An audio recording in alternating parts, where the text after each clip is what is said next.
Good evening, my name is Francesca Esposito and I've been asked by the Ocean Shores Community Association, OSCA, to chair this meeting tonight. I'd like to also introduce you to my co-chairs, Jan Mangleson, President of OSCA, and John McKenna, CEO of North Coast Community Housing. I'd like to first start with acknowledging the First Nations people upon whose land we gather here tonight, and OSCA supports the descendants of the Ngunnawal Gidjabal people. Also welcome Tamara Smith, who's our local state member. Thank you for joining us this evening. I'd also like to welcome our Mayor, Lyon, sitting just in front of us here, Councillor Duncan, Ndiaye, Deputy Mayor Ndiaye, Sarah, yes. Councillor Swivel, Councillor Asren, Pugh. I can't see Alan Hunter. I don't know if he's an apology, he's not well. Okay, apologies from Alan Hunter. Also, a big welcome to Ian Wills, General Manager of the Country Club. What you did as an evacuation centre was amazing, and also thank you for providing this space for us tonight at no charge.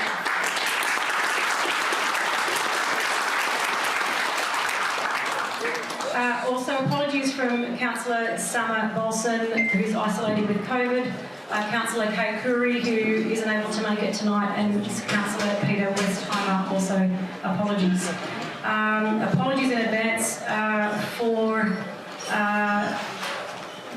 Tamara and Michael, who need to both leave at 7:30 to get to prior engagements. Also apologies from Byron Council's General Manager Mark Arnold, who's also isolating with COVID.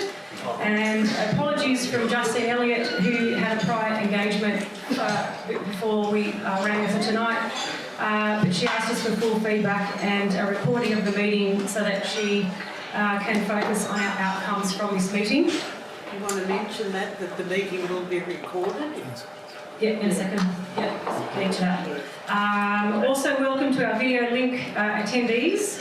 For everyone that's joined us online tonight, we've provided a QR code on your screen, and if you can register through the QR code. If you're unable to register through your QR code online, if you could leave your email address in the chat, and our moderator, Lee, will make sure that your email address gets to us. Also, welcome to everybody here tonight. Thanks for coming out. It's not only dinner time, but we also know that everyone's fed up with the lack of action in our area, and everyone's also exhausted from the aftermath of the flood. So thanks everyone for coming here tonight. We appreciate you all digging deep to join us for this important meeting tonight. The objectives tonight of our drainage and funding meeting is true to its name. This is a business meeting to decide what we're going to do as a community for flood recovery and what we want to happen for flood mitigation.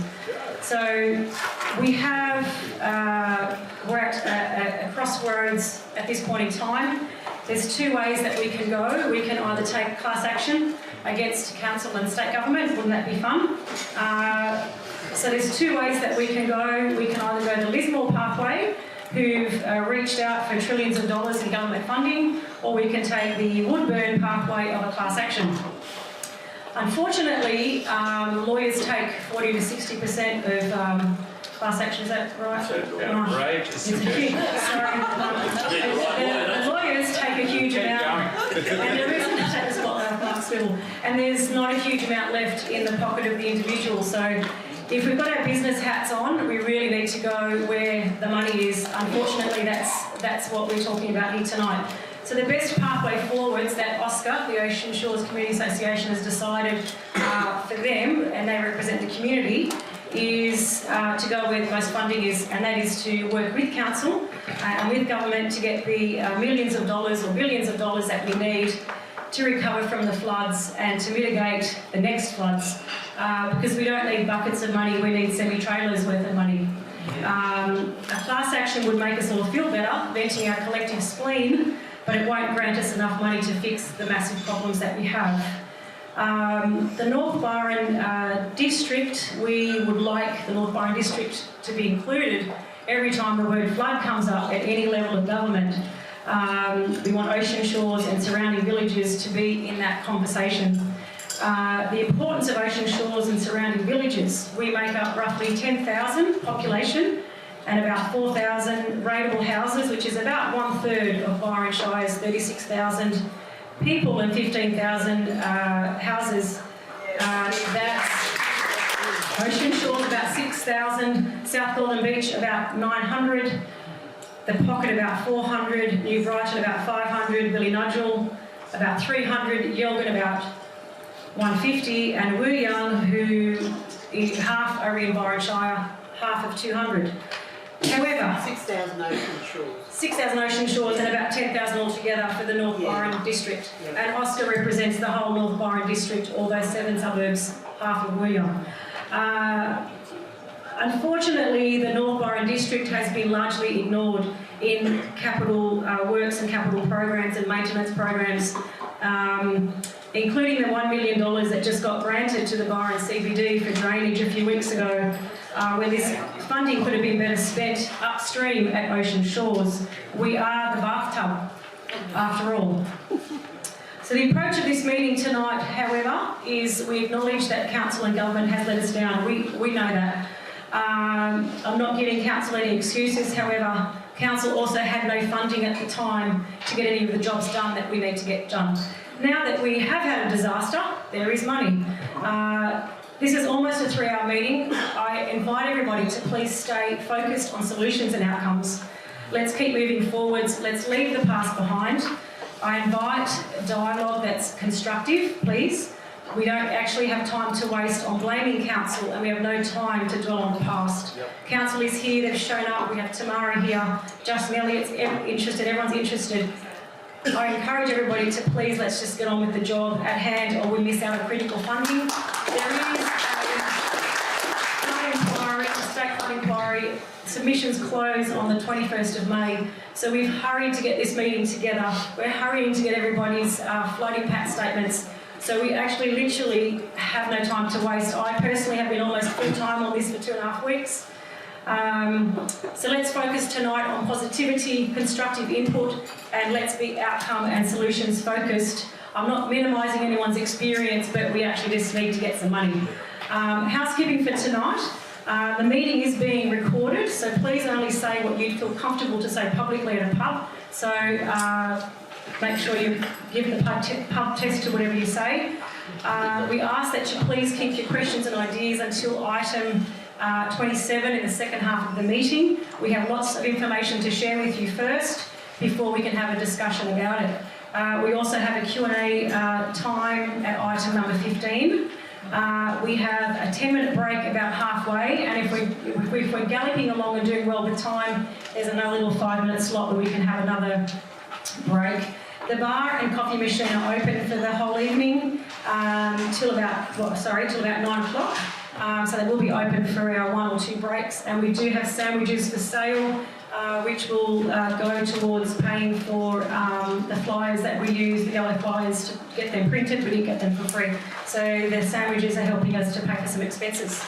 Okay, I'll jump into local flood impact overview. I've been collecting flood impact stories, and I'm charged or tasked by OSCA to collate those stories into a flood impact statement. The major losses are the most common story. Between 100 and 800,000 in damages are the most common story. These are big numbers, and that doesn't even include the cost to mental health, folks not being able to work, the impact on family. These are all huge impacts, as well as a battle to find a pathway in the aftermath of these devastating floods. Folks seem to have 3 choices, and none of them are any good. It's like choosing between a rock and a hard place. Many houses are unlivable. Folks are still living in mouldy houses with no hot water, no power, no kitchen, no walls, just a roof over their heads. Some folks are sleeping in sleeping bags, in tents, in their houses. This is happening in Ocean Shores. We're living in third world conditions. Some are leaving the area as well. Some are paying huge rents. The highest I've heard is $1,500. I'm paying $13.50. It's not that much fun. We are living in paradise, but we're living in third world conditions. We're also living in fear of an imminent flood 3.0, which is not months or decades away, it's only weeks. La Nina is said to be sticking around until spring, so we're in for a wet few months. So we need to kick into action. The best next steps. These are the steps that need to be taken immediately by both council, by OSCA and by community. So we all need to band together. That's the purpose of this meeting tonight. So we all need to do our bit to help out so that we can move forwards together. I have actually 8 actions, not 7, for community, because I added one on the fly. The first one is water levels and photos. We will be sending an email to everybody that's registered with the links that we're going to be talking about tonight, so you don't need to take any homework, you don't need to write anything down, we can email it to you. If you haven't registered yet, please register with Rachel on your way out so you can get all this information. We do need as much help as we can get. Water levels and photos, they don't need to come to me, they need to go to council. I've heard some people say to me that they don't want to supply water levels and photos because council might use it to say that we don't need to do anything about the floods. I really don't think that that's the case. We really need water levels and photos to go to council at the link that we send you guys tomorrow. That will greatly assist council to form their future plans. Number 2, the flood story. I'm getting heaps via email, but nowhere near as many as the number of people in this room tonight. So if you could please send me your flood story. The email address is on the flyer. It will be sent to you tomorrow. I have been tasked officially by OSCA, who is an incorporated and insured association, so it's an official job for me to do this. I'm not just some random. Thanks everyone that sent their flood story already. Please keep them coming. Only send information that you feel comfortable to send. Again, apply the pub test. If you don't feel comfortable to send it, don't send it. It's not going to be shared with the tax department or with insurance. It's just to create a summary flood statement. It will be used by council. We'll also send it to, we'll include it in our submission for the flood inquiry with state government, and we'll also be sending it to Tamara. She'll be able to use it. It's all information that's going to elevate the profile of the North Byron district, and it will give us more visibility in terms of every time the word flood gets mentioned and Lismore gets mentioned, we want Ocean Shores and surrounding villages to also be mentioned. So it's all about elevating the profile of, unfortunately, our catastrophe. So your data is completely private with us and is bound by the rules of the Ocean Shores Community Association. We do need your flood story by this Friday, 29th of April, so if you could please send it over. We'll be sending links tomorrow in email. We have also prepared 21 recommendations for council, notices of motion. We will also be sending those to you tomorrow if you'd like to provide some feedback on those. We will be discussing them in the second half of the evening. We will be lodging those with council for the council meeting in May. That's immediate steps that we as a community would like to be taken. Number 4, we also invite you to attend the OSCA Ocean Shores Community Association meeting on the first Monday of every month. OSCA is out there batting on your behalf. You may not be a member yet, but maybe now's a good time to join. It's $10 to join. And the next meeting is Monday, 2nd of May. We'll send you details on that as well. We encourage you to also attend the meeting called May Day on the 15th of May at Ocean Shores Public School. You may have seen a flyer. Beck McNaught is organising that. Beck, are you here tonight? I think I saw you walking in. Yes. Beck. Oh, there's Beck. Hello. Hi, Beck. So that's being organised by South Golden Beach Group. We are liaising.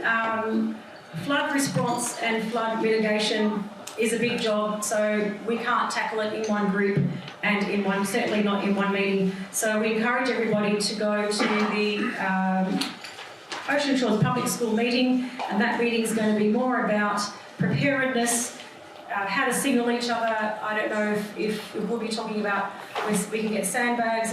It's more support and healing. Tonight is specifically a business meeting. Tonight we're specifically talking about funding. So we've had to split the two ends of the flood problem into two different meetings. So if everyone could please attend that one as well, and see Beck if you need any more information about that. Number 6, if you could also attend future meetings that we'll be putting on. This is only the first meeting of many meetings. We do need your support. We do need you to join in. Jen and I will be speaking at the next council meeting in May. We would love you, or if anyone would like to join public access, it's usually Thursday morning on a Thursday morning at 9:30. We'll let you know the details of that. I've added number 8 on the fly. There is the state flood inquiry, closes on the 21st of May. When we prepare a submission on behalf of OSCA, we will be sending everyone an email with a template to say, could you please submit your own submission, click a button and say you support our submission, a few little details about yourself, because if we get 300 private submissions to support the association submission, it gives our submission even more weight. So it's how it works. 6 actions for OSCA rather than 5. OSCA will be setting up a flood steering committee within the next 2 weeks. It's going to be set up to be controlled by the community, not by council, only because we don't want to have to go through the red tape of council. We will be speaking with council about which council member and councillor we'd like to invite as a guest member on that committee. The idea is that we provide a guiding hand to how funding is utilised in our area, and to ensure that we have a say that the planning for future flood mitigation includes Ocean Shores and surrounding villages. Number 2, we have already prepared recommendations. We couldn't wait for tonight.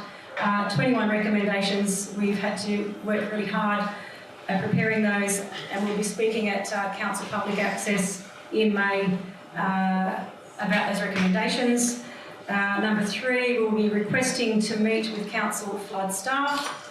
Number 4, we'll be overseeing a review of council's flood planning report, and that will be done by an independent consultant, we hope. We want this review to not be under the control of council. Number 5, we will be working out a pathway for OSCA to work with the Northern Rivers Reconstruction Corporation to make sure that Ocean Shores and surrounding villages is well looked after. And number 6, the one I've added, is that OSCA will make a submission to the State Flood Inquiry by the 21st of May, and that's the one that we'll be asking everybody to submit their own template to help us endorse that.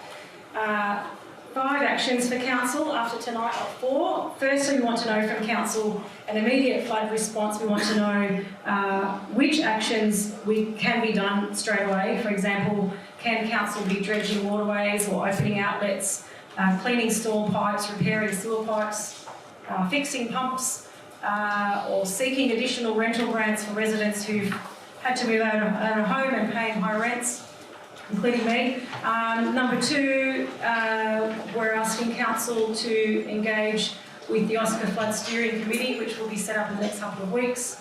And we're also asking council members, specifically councillors, to consider our 21 recommendations and to present our recommendations at the next council meeting in May, and to vote on them, hopefully favourably. Things like drainage upgrades, pump upgrades, fast tracking of DAs, adding a representative from Ocean Shores onto the flood committee at council, working on a town plan for Ocean Shores, because Byron CBD has one but Ocean Shores doesn't. Also, Ocean Shores wants to be included in major capital works, and also we're asking council to seek subsidies for technology and infrastructure. And we want to ask council if there's a way that flood insurance and satellite dishes can be subsidised. It might seem crazy, but while there's crazy buckets of money that are being opened, is there a way for us to access some technology grants and some insurance subsidies? Insurance is upwards of $5,000. I've heard $10,000, I've heard $30,000. My insurance is about $6,000 and I'm underinsured, so there's a lot of uninsured people and if insurance could be subsidised on our rates, that might put us in a better position all round. Number 4, we would like Council to seek funding for current maintenance and future capital works on our behalf. And also we ask Council, number 5, to make a specific mention of the North Byron District in their submission to the flood inquiry on the 21st of May. I'd like to hand over now to our expert panel. It begins now. It's starting with John McKenna, CEO of North Coast Community Housing. John is a resident in Ocean Shores. He's going to give us an overview of flood mitigation and housing and insights into how Ocean Shores fits into the regional planning for flood mitigation.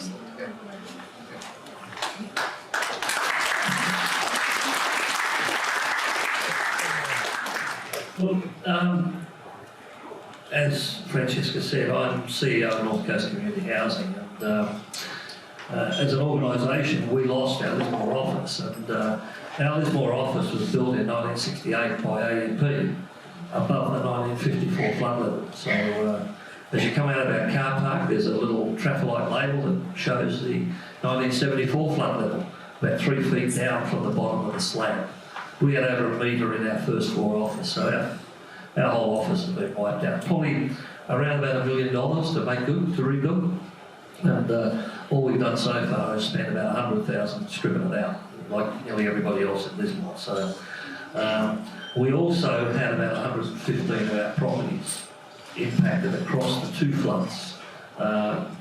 And one of the things, probably about 70 of our own properties that either we own or that we manage on behalf of New South Wales Land and Housing Corporation, but probably about 60 of them, because we rent about 250 properties from private landlords. And one of the issues in getting, affordable rental is that you're renting in particular areas. So about 60 or 70 of our properties were actually in either Lismore Bowl itself or East Lismore, South Lismore, North Lismore, because that's where the affordable rentals are. And that's probably been one of the biggest issues. And one of the things I would, for anybody that's still living in the houses, and we've got the same issue, we're still trying to, we've assessed nearly all of our properties. We've already approved about $900,000 worth of make good work on our properties. We're impacted lightly in Maclean, heavily in Lismore, Mooloolaba, Mullumbimby, and then when the second flood came through 4 weeks later in Ballina again, and Suffolk Park. So we've been impacted right across the region. Look, what I would say, I don't know much about flood mitigation. I'm a CEO, I'm not a drainage expert or flood mitigation, but I think there's an opportunity here because I mean this flood was above anything that was expected previously. I mean everybody thought that the 54 flood was going to be the maximum. I mean, this thing went 2 metres over that in Lismore itself, and parts of the region were impacted that have never flooded before. Our Llewellyn's in Ballina. She's lived in Ballina for over 30 years. This is the first time in history that Ballina's been flooded. It's one of the things. So, look, one of the things I will say about the response is that it has been uncoordinated. We're into week 8, and they have not yet, government has not yet called a meeting of the NGO sector CEOs to talk about how we deliver flood response. It's been done on a piecemeal basis. Resilience New South Wales, you would have seen a couple of announcements that they are working on the emergency housing side of it. Look, I think as best they could, the state government put those that registered for emergency housing into short-term accommodation. Obviously last week with Easter, there was an issue about people having to move out of housing. I think the numbers around Byron, about 1,200 people had to move out of housing that they had been moved into short-term as a result of people coming here for Easter. And that was always going to be an issue. You would have seen the announcement that they are looking at setting up to 2,000 temporary accommodation outcomes across probably up to 17 sites right across the region. that will be there. They're talking about 2 to 3 years, because that's how long they think it's going to take to get some of these people back into their houses. The sad thing for people that were renting, most of them were renting in the affordable housing in sort of east, south and north Lismore and in parts of Ballina. We don't even talk about Byron, because Byron's just not affordable. I was on the news probably 6 times in the first week, because we'd already had a housing emergency. And I was asked, what has the flood done? What's made it even worse? I mean, you couldn't get housing in Byron before the flood. It's now even worse. So, look, I think the opportunity, if I look at Ocean Shores and how it fits in, I think it's got to be coordinated with everybody else in the region. So I would suggest that you get together as communities and actually join up with the other communities about getting this message through to the state government and the federal government. They're going to throw a lot of money at this, but we're going to make sure that the money is spent wisely. I saw I got it down as a bit of a question for councillors and maybe Tamara later, but something like 95 or 96% of disaster funding is spent after the disaster. Right? Well, why don't we work together to change that and get them to spend the money before the next disaster? Because I mean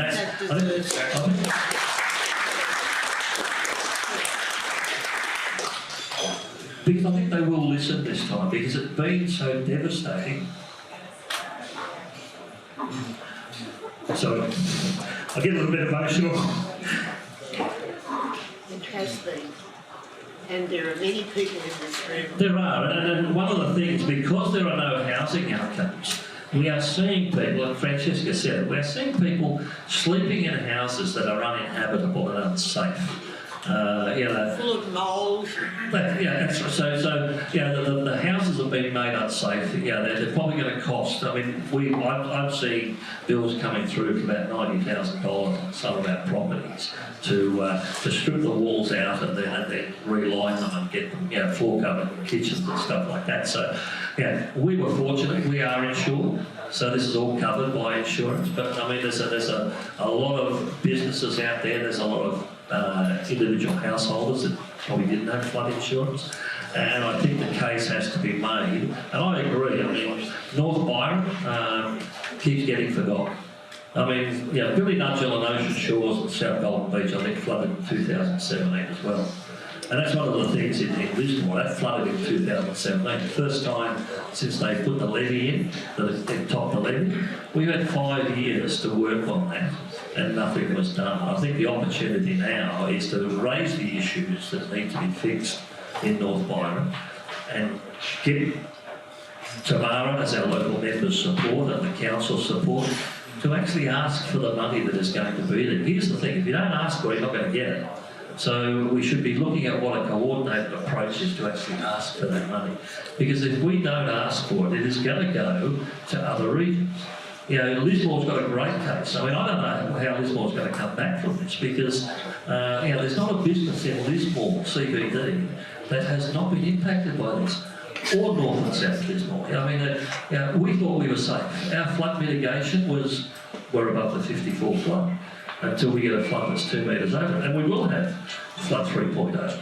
We just don't know what level it's going to come to. So I think that we really should be, all of us, don't fight amongst each other. Let's work together with council, our local members, state government. And one of the good things about our local members, obviously we're across the whole region, all 4 of them are all working together on this. So it's apolitical, it's bipartisan, tripartisan, sorry, Tamara, because we actually need to put the case to our politicians at a state and federal level. I know, for example, at a federal level, Jason Clear has committed that if Labor we're apolitical, I'm not making a political statement here, but he has publicly announced that if they get elected on the 21st of May, that he will try and get some of that future housing fund money out as quick as he can to northern New South Wales and south east Queensland to deal with the rebuilding program here.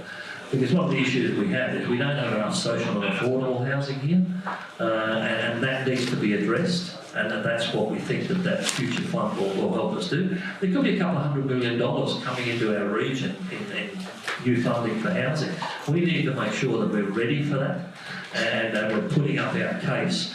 You know, the state government, 50-50 with the federal government, have committed $350 million to in emergency housing for this flood response, and that's for the next 2 to 3 years at least.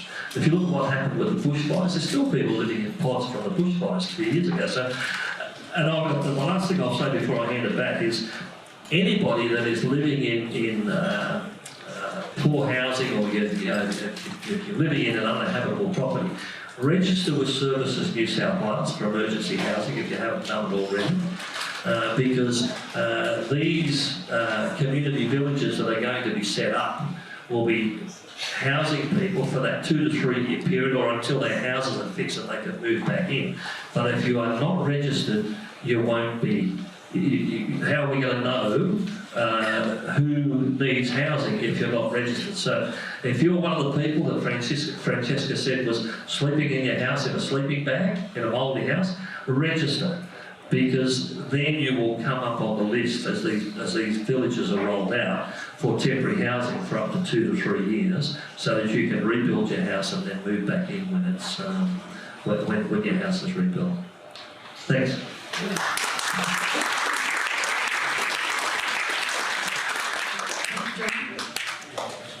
Both Tamara and Michael have to leave at 7:30 with prior engagements. So we'd like to invite Tamara, if you could say a few words, and then followed by Michael, Lyon, our mayor, because then they have to leave us, and then we'll get back to the agenda. Yeah, thank you. If you can stand over there, that'd be great, just in the lights there, please. Thank you.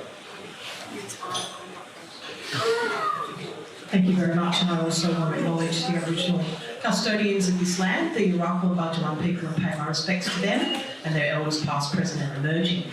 Amazing work, OSCA, as doing the heavy lifting. I also want to do a shout out to Ian Wills, the manager of this club. I saw the incredible, he was here on his own with his staff, managing the evacuation for weeks before DCJ were able to get in. And absolutely in awe of what you did here. And we know we saw that at Mangleson, and we saw that in the southern end of my electorate, and you and the community. And when I came here, I was told that the community had housed everybody, which is just incredible. So well done to the Ocean Shores Club.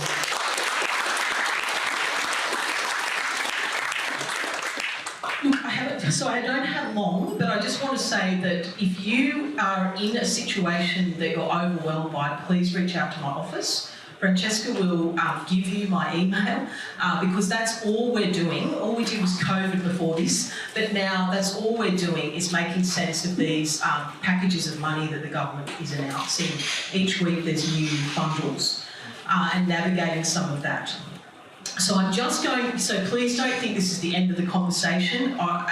As long as it takes, I would love to be able to assist every single person here if they need it. I do want to just really focus on the Reconstruction Corporation and what I think is going to happen in terms of funding, because we've got a precedent. We saw this with the bushfire recovery. The inquiry, which is fantastic that OSCA's doing a formal submission.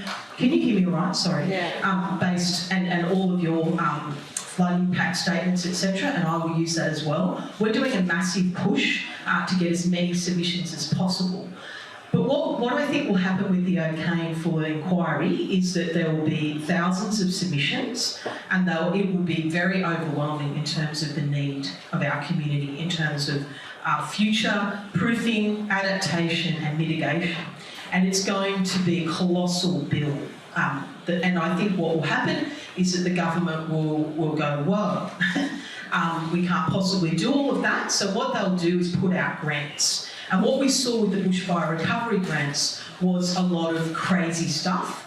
And we're hoping that we've since had grants inquiries and shown that kind of level of corruption and pork barrelling. So I'm hoping that doesn't happen with this, but I think that what you're doing is absolutely correct, is to be ready with the plan and the dollar, what it costs and what it's going to take.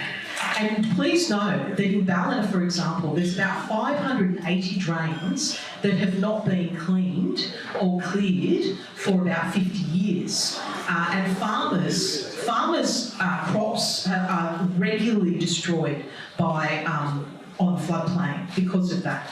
And so there's a lot of work that needs to be done to reduce some of the barriers to that without damaging the environment. But we're so far at the other extreme, it's ridiculous in the south. So in terms of money and grants, I've been told that between the bushfire recovery and the flood thus far, it's $8 billion. $8 billion has come in. So the need, I just think we're not really grasping the need. And that's before we talk about your circumstance.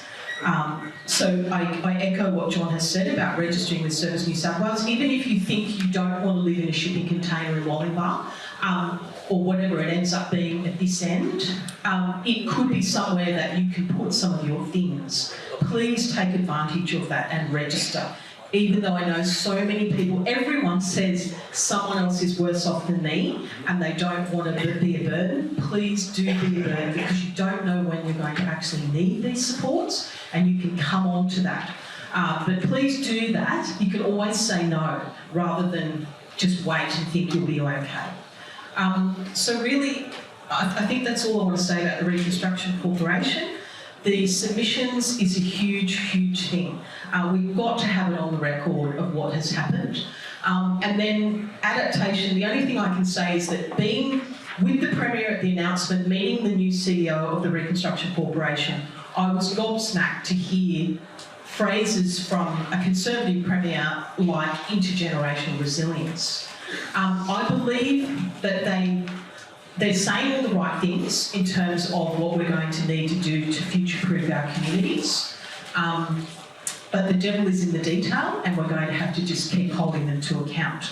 But so far, and I agree with John utterly in terms of, our communities had to save ourselves, and our communities have had to really organise. And unfortunately, I do think that is the way of the future.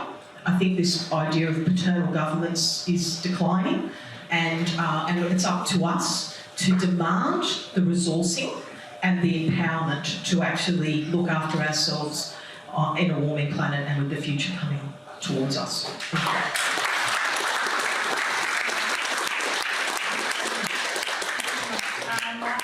Lyon, our Byron Shire Mayor, would like to say a few words. Can we focus on ocean shores, please? And the flood. Thanks, Francesca. And we're here to talk about ocean shores in the north of the Shire, so let's focus on that for sure. Look, I would like to acknowledge also the traditional owners of this land, the Ballina country, and I'd like to acknowledge the traditional owners and pay my respect to elders past and present. I'd also like to acknowledge Tamara, the member for Ballina, the Deputy Mayor Sarah and Ndiaye, and Councillors Ndiaye, Swivel and Pugh for making the time to come and address you all. And really I want to just firstly acknowledge all of the work that all of you have done on behalf of your community here in the north of our Shire and across our Shire, and also people that have travelled to neighbouring Shires and done, helped out, and it's been an amazing community effort. So I just want to thank you and acknowledge all of the work that everyone's been putting in our community. It's been necessary, let's be honest. There wasn't anyone else. We've had to do it on our own for a large part of the time. So well done on that front. Just on a personal level, I just want to assure everyone here that I'm committed to infrastructure spending in our Shire. Since I've been on council, it's been really important for me that we take care of core business. And things like roads and drainage is core business of council, and it's been neglected for far too long. So I'm committed to that. I've shown that already, I think, in terms of the roads that we've been able to build in Ocean Shores and the surrounds. And look, the reality is it's a huge amount of backlog, and I just want to give you the commitment that stands. I also committed during the election to spending on drainage, and that is a key, I guess, focus for me anyway, irrespective of floods and all of that brings. But that's a key focus for this term of council, is to increase funding. Now, in terms of the drainage spend, I got some figures before this meeting about the increase that we've actually budgeted for year on year over the last 3 years. And there is an increase in the spending in the budget, unfortunately, where there was this gap year in 2020-21, where the budget was about 350,000, we only spent about 90,000. So I can tell you, just reading that tonight, that's not good enough. We put it in the budget, it didn't get spent. Now, I will get an answer to that, and I will just make a commitment tonight, again, as I did during the election, that we are going to increase significantly in this term of council the spending, not just in the budget, but the actual spend in Ocean Shores drainage. And I agree that this area has been neglected relative to other parts of the Shire. So I just want to acknowledge that too.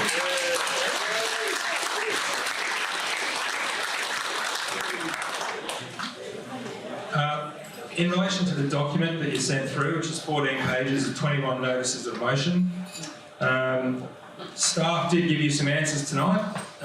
Now, on some of those, I have to say, we're not going to be able to help. We're not going to be able to help with generators or Starlink satellites, 1 per 2 dwellings. There's a few asks in here which are unrealistic. There are a few asks in here where staff have said no, but I think there's room for us to help. And then there's stuff in here which absolutely needs to happen. So there's been some answers given, and I think over the course of the coming weeks we can flesh out some of that and provide some expectations around delivery and some of these notices of motion. Clear communication when it floods. Clear communication, so that was one of them. And obviously, there's a lot in there, and look, a lot of it we need to take seriously. Some of it we can do, some of it we will need to obtain funding, and some of it we can't. Well, the other things, maybe we could get council's assistance on where to look for funding on generators and satellite links and subsidies for insurance, and maybe we could seek some assistance on where to look. Absolutely, and Tamara's office has mentioned that they're happy to help. Of course, council are happy to help provide those answers. I don't want to take up too much time. Just want to give a little bit of perspective. In terms of the region, we're talking well over $1 billion in infrastructure damage alone. So when we see some of these buckets of money that are coming out, they are really targeted towards what is a massive rebuilding project. So just perspective there around some of the money that's been announced and some of the things. Lismore alone is over $500 million in infrastructure. Byron Shire alone is over $100 million in infrastructure. That's just roads and bridges, really, that is a rebuild. So just some perspective on the breadth of the task, the depth of the task that we have in front of us. Really quickly, just a couple of answers I can give you tonight. The water quality testing in the north of the Shire, we know that we're doing beaches in the south. We're also extending it from the current week into the New Brighton South Golden area. So we're actually going to get some water quality testing done on that one. Just going back to the infrastructure, we did get an announcement last week around betterment funding, and it was a first tranche, federally and state funded, 50-50 for $312 million. And this is where about building back better, and then there was a comment about Agenda 21 and ICLAY. I'm not even going there. This is actually just about making sure that infrastructure is resilient. And just to echo what Tamara is saying, some of the noises and the funding coming out of state government, I think, is actually encouraging.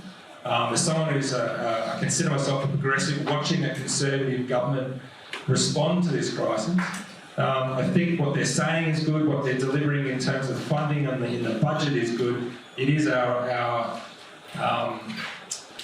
job to ensure that they do go the whole hog and actually deliver on that. So I think it's encouraging what they're saying, but we have a job there to follow up. Finally, I do see that there is an opportunity through the Reconstruction Corporation to actually achieve some lasting, sustainable, resilient benefits that can actually make us more adaptive, more resilient into the future, more able to get away with these events without having the massive sort of impositions, the loss of service disruption to telcos, things like that. I think there is real opportunity in the way that that's being framed, in the way that the remit that corporation has, the amount of power they're going to have to be able to make us more resilient. So again, it's about us making sure that the government delivers there. Final thought, the Chinese character, if you like, of crisis is two characters put together. It's danger and an opportunity. And we do have an opportunity. And I can assure you I'll be doing everything I can to make sure that we take this opportunity, that this is delivered, not just in resilience with flooding and things, but also on housing. And there were some noises made early on in all this, is like, oh, we only want to make sure we're helping the flood-affected housing. We don't want to worry about the housing for all of the other people that through no fault of their own were also deeply traumatised and in crisis for many years now and getting worse every year. So this is an opportunity for us to crack that nut too and actually make sure that we have housing for everyone at a rate that they can afford in our Shire and in neighbouring shires. So that's my desire, is to make the most of this opportunity, and I can give that commitment to you. Thanks.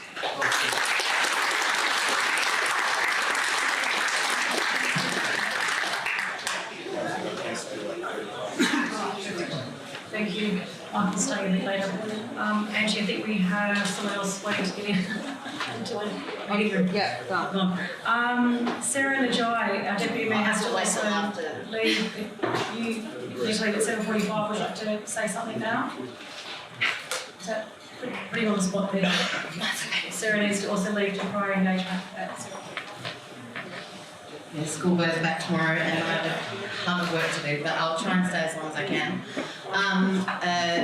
I'd also like to acknowledge the traditional owners and pay my respects to elders past, present and emerging, and acknowledge the incredible contribution that everyone's made to our community, bringing it together after such devastating flood events. I do remember just after, when I got on council, one of the first things we went to ask for, betterment funding at the local, state and federal councillors, and we had the whole state and the whole country, all councillors supporting it, and they didn't listen. So it's really great to have heard this announcement last week that finally betterment funding is happening, because previous to that it was like your insurance, where they would only insure it to the same standard, and we would know that a bridge or a road or a landslip would fail when we spent the money. We weren't allowed to make it better, and it was just ridiculous. So it's great that's finally been acknowledged. I don't want to take up any more of your time, but I think, there's a lot of, deep hurt and anxiety about what's going to happen in the future, and I think all councillors are resolute to try and support our community as best we can to get back on our feet. We have, constraints around that you have as well, around getting suppliers, around getting materials, around getting workers, even when this funding comes, and nothing is going to be as quick as we want it to be. When we were looking at the breakdown of funding that we might be able to get for roads and bridges, and then how we're actually going to be able to make those a reality with the current constraints is really hard, and it's the same, I guess, that you guys would be experiencing with your own trying to get people to provide the supplies you need and the workers you need, and so we're doing the best that we can, but we can do better, and I think everyone's committed to doing that. So thank you all for organising this, and a huge thank you to all of you, particularly you, Jan, who's been working on housing and community for just decades and decades and decades, and I hope we can do you proud in this council.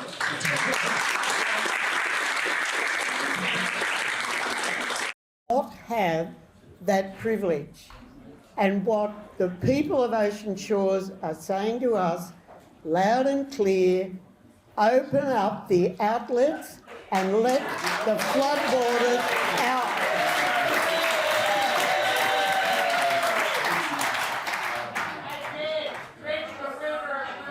I think we've got the room unanimous, eh? There is nowhere for the floodwaters to get out of this town and this area. That seems unbelievable, but it's true. And flood after flood, it's been getting worse and worse. And the water stays. The water's got nowhere to go. We've got a few little maps here and perhaps marked. Anyway, they're getting Ziwar back. But the creeks have been blocked off. We know that. Back in the 50s and 60s with the sand mining road, they just built a road down the dunes along the coast with no thought to put culverts under that road so that the floodwaters could get out. So what do the floodwaters do? They come back and flood. They come back and form swampland from being perfect dairy country. That has happened over the last 50 years. What else has happened? Marshall's Creek, the most beautiful river. It's been a free-flowing river. In flood, the water comes down the valleys. It comes down from the Pocket and Middle Pocket and Llewellyn and those areas, Main Arm. The water comes down in huge torrents, and what happens? They've got nowhere to get out. You would think that Marshall's Creek, which for thousands and thousands of years has just flown into the Brunswick River and out into the ocean, it can no longer do it. There's a 400-metre gap where Marshall's Creek goes into Reddings Bay, goes into the Brunswick River, and that is totally filled up by a wall. And of that 400 metres, there is a 30-metre outlet of the 400. And it's hard to see it there. 30 metres is all that's there for this enormous mega volumes of water to get out. And it doesn't. It turns on itself and comes back. So New Brighton, Ocean Shores South, South Golden Beach, Fern Beach, flowing through to North Ocean Shores, to Ballina and to all those areas. There is nowhere for our floodwaters to get out. We're in a flood bowl with no exit for floodwaters. Now, Tamara's gone. Okay, but she knows that. We've told her. We've met with her. Councillors, please be aware. At Brunswick Heads, the floodwaters can get out. At Mullumbimby, the floodwaters can eventually get out, but they're blocked because Marshall's Creek is blocked. The floodwaters in our town cannot get out. If you go down to that rock wall that was built for the boat harbour, that is totally blocked. There's a road in there for trucks to come in and make that wall higher. So that road also doesn't allow the floodwaters to get out. That is what we want to do, just those two things. At the Capricornia Canal, when Ocean Shores was built, in the second stage, the canal development, the consent from Public Works depended on an ocean outflow of floodwater on the Capricornia Canal. Is there anyone here who lives on the Capricornia Canal? Yeah, you know that your homes are in danger. Fern Beach, South Golden Beach is horrendously impacted when it floods. Okay. Why? You can't hear? Sorry. Okay. The consent was to let the floodwaters out. Now that makes a lot of sense. That was back in 1973 when the Capricornia Canal was built. Okay, the engineers connected up to Llewellyn Creek, which ran out to the ocean. Llewellyn Creek was ordered blocked by Byron Council in 1976.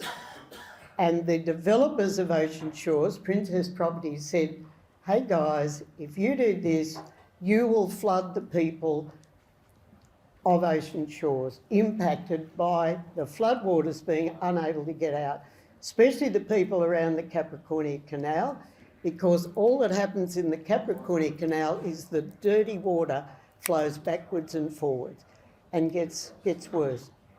If we're going to do water sample studies, do it in the Capricornia Canal, and let's just find out what people have got to put up with.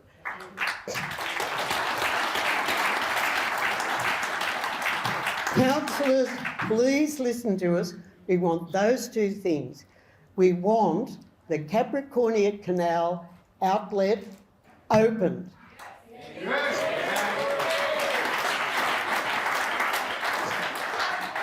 Now, many people have said the ocean will come in.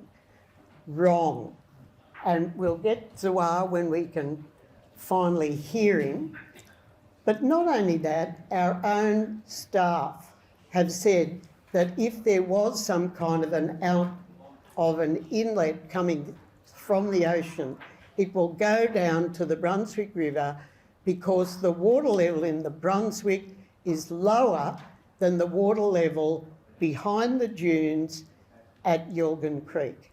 People at South Golden Beach, their AHD levels are at a lowest about 2.8 metres above the ocean. The ocean is 2.8 metres below South Golden Beach. And then you've got to look at the dunes, and they're, how high are the dunes? 1 metre, 2 metres. And what happens is that the overflow protects the land from any kind of input from the ocean. And it is such a shame that Ziwar can't tell you. It has to be properly engineered, but it can be done. It costs a lot of money, but it can be done. Let's do that. And the other thing is the outlet at the wall, instead of it being 3 metres wide, the wall that the trucks came along, the inner wall, has to be demolished. And that will allow the floodwaters to get out, and we can get our river back again. Plus, in flood, if that river could go... I've turned it off, sorry. Okay. I think this girl's just a couple of minutes. Okay. If that inner wall, and I wish we had the map up there to show you, if that inner wall were demolished, the floodwaters would go out and it would have about 1/3 of that width to get out to the Brunswick River, and it would actually clean out the Brunswick from the boat harbour to the mouth with the sand that's been built up there.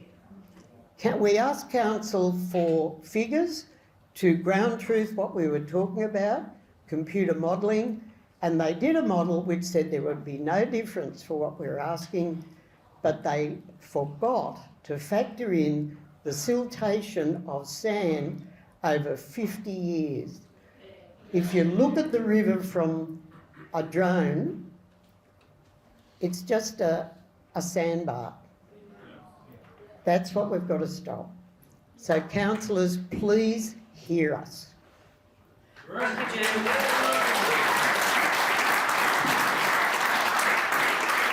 Next up on our expert panel, we have Ziwar Sattouf, Senior Development Consultant with both flood and drainage expertise. He currently leads 3 major programs in Sydney, and he also lives in Ocean Shores. This is his Sydney week.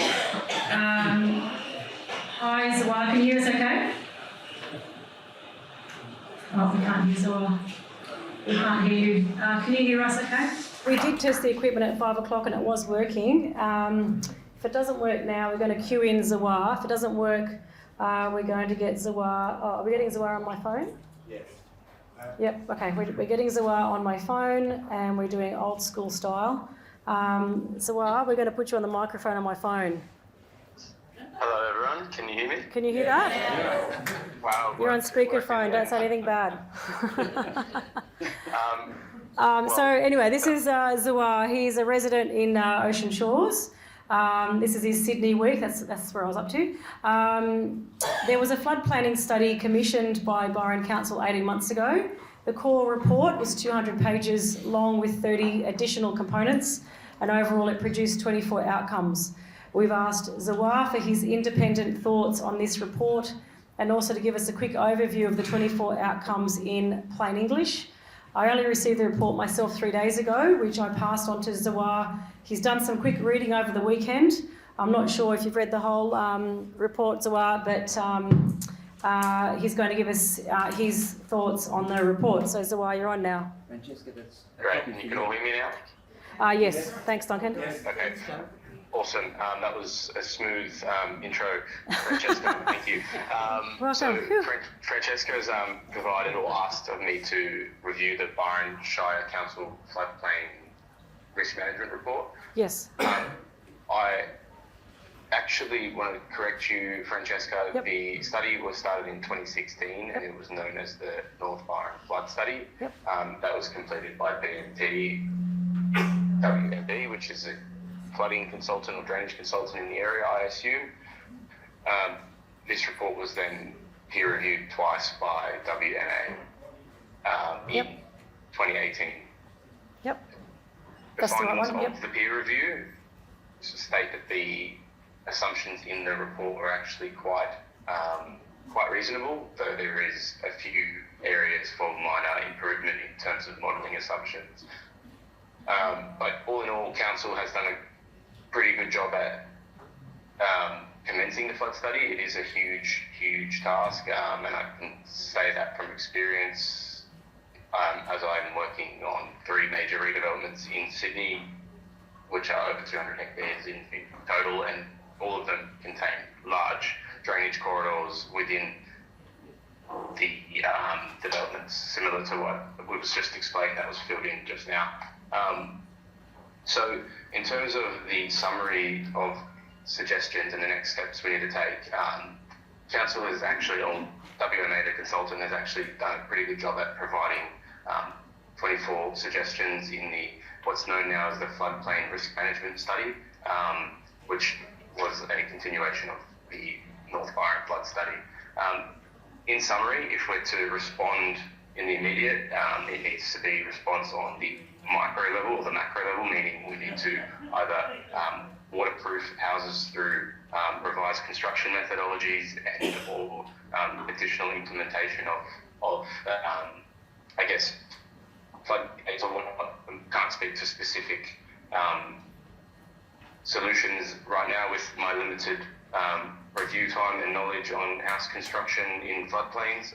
Ziwar, can we dredge waterways? Can we open outlets? Can we take down breakwalls and lower weirs? Can we elevate houses? Can we redivert pumps out to the sea? Yeah, all of these things in combination will make a difference in mitigating the intensity of the flooding. In terms of what we're seeing from the intensity, what we've just seen now is the water levels were almost halfway up the houses. I actually witnessed it myself and saw how bad it was and decided to evacuate. Being privy to drainage, I guess, concepts, I thought it was pretty bad when the backyard of the Shire Boulevard house was half underwater, backing onto the flood storage basin that currently exists. So, is there anything we can do straight away without waiting for another report to be commissioned before we all flood again? I guess that's the main question. Raise your houses. Yeah. Okay. All right. Well, we can't do that straight away. But can council dredge waterways and open outlets and things like that?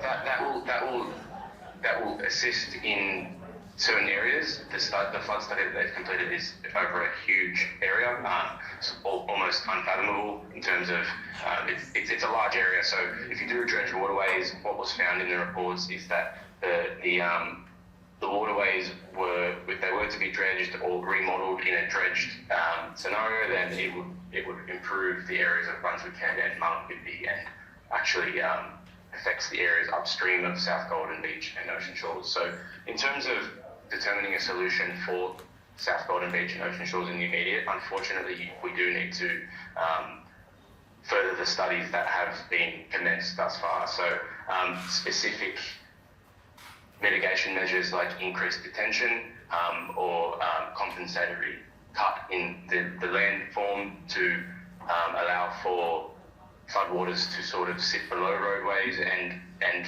finish floor levels of homes, then we would need to dig out large basins which would take back large portions of land. So before we wait though for another report to be commissioned, what can council or what can we do straight away? That's the main question, is what can we do before another report's commissioned?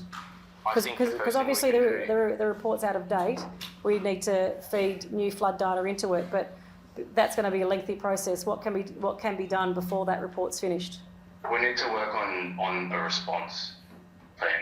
So whether or not that's an evacuation response plan or a response plan in terms of having allocated funds for repair in the event of another disaster, but in terms of a short-term solution, the scale of the flooding that has occurred, it's not an overnight fix, and it will take a number of years to, I think, address. But can we open outlets straight away or dredge waterways or take down breakwalls? You need to undertake the modelling to determine whether or not that's actually going to have a significant enough impact on an event of the size that we just seen. Sure, I can confidently say that in the less significant events, when we're not talking about the PMF, which is known as the probable maximum flood, or the 1% or 1 in 100, yep. Anything less significant than those floods would surely make a difference. But in terms of mitigating a flood of the scale we just saw, we need to have a full catchment model undertaken and a wider analysis undertaken to understand what's actually flowing into South Golden Beach. Okay, so there's no short-term fix. What are the best next steps for community and council then? What do you recommend? Well, I think we need to further the flood study. We need to understand whether or not we need to implement detention basins upstream that are online on creeks or offline or pushed to the side. We need to explore the raising of floodplain levels and actually raise the finished floor levels of the homes. And I think we can work on implementing some of the suggested measures that allow residents to be aware of the actual the flood as it comes in. So flood indicators and smart flood warning systems to allow residents to evacuate in. Okay, so there's no quick fix. Does anybody have any questions from the floor? Drainage, there's a question. Yeah, what can we do about drainage straight away? Is there any is there any quick fixes? Definitely need to get on to maintaining drainage and clearing any blockages in pipes, yep. because that will allow us to mitigate the smaller events for sure. There is the levy audit that was undertaken. There was some suggestions there to undertake the levy audit, which was also generally around maintenance. But in terms of quick fixes, in terms of building drainage infrastructure, there is no quick fix. And when we say quick, I mean it's going to take at least 6 to 12 months to get any sort of development approval, unless fast-tracked through some emergency power at hand. But in terms of a quick fix for the order of what we've just witnessed, I can say no, that there is no overnight fix. Okay. But I mean, we could open outlets, we could dredge waterways, we could take down breakwalls, there's a few things that we actually can do. I'll take that with a grain of salt, where we will need to sort of, we have a surveyor speaking next, I see on the agenda. They will understand that it's not about just opening an outlet at any sort of particular area and expecting it to work. It needs to work in terms of Australian high datum and the grading of the catchments and understanding the direction in which the water flows, and sort of guiding that water in the right direction through earthworks and funds and drainage and a combination of things that council have suggested, or not council. Okay, so no quick fixes. Is there any other questions that anyone would like to ask? Sure. Oh, hang on. I'm just going to get Angie to take you a microphone. Just hang on. Ziwar. Yeah. We've just got a question from the floor. Just juggling my phone and microphone. No worries. I've got my. I was just wondering if there's any way of having a look at the old natural causeways that used to be around 60 years ago before the development started, and actually use those as guidelines to where the water wants to go, instead of backing it up further upstream, which could cause more problems.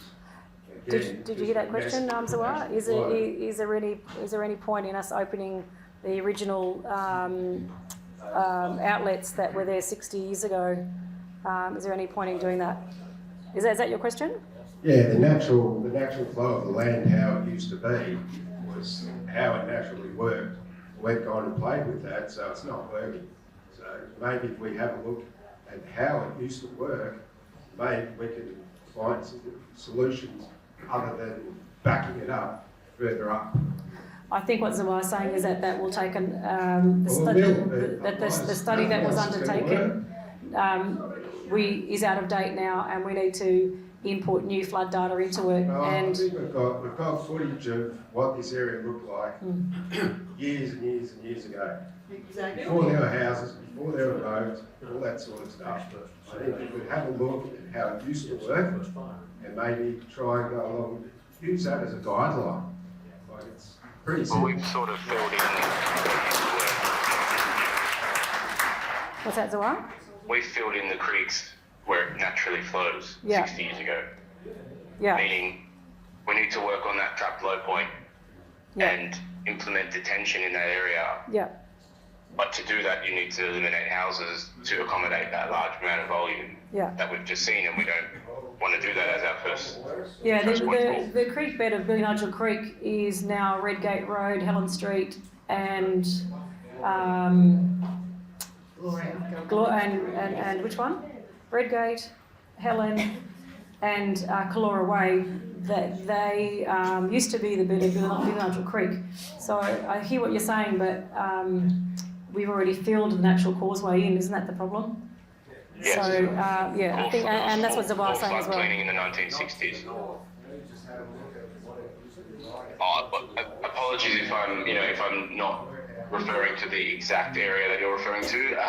Is a very large catchment, and that's why I'm suggesting swift modelling and review of what is available to understand whether or not there is that quick fix that could happen in the next 6 to 12 months. Yep. All right, thank you, Ziwar. Is there any other questions from the floor? Can we just, if you want to speak, just raise your hand and I'll bring the mic over.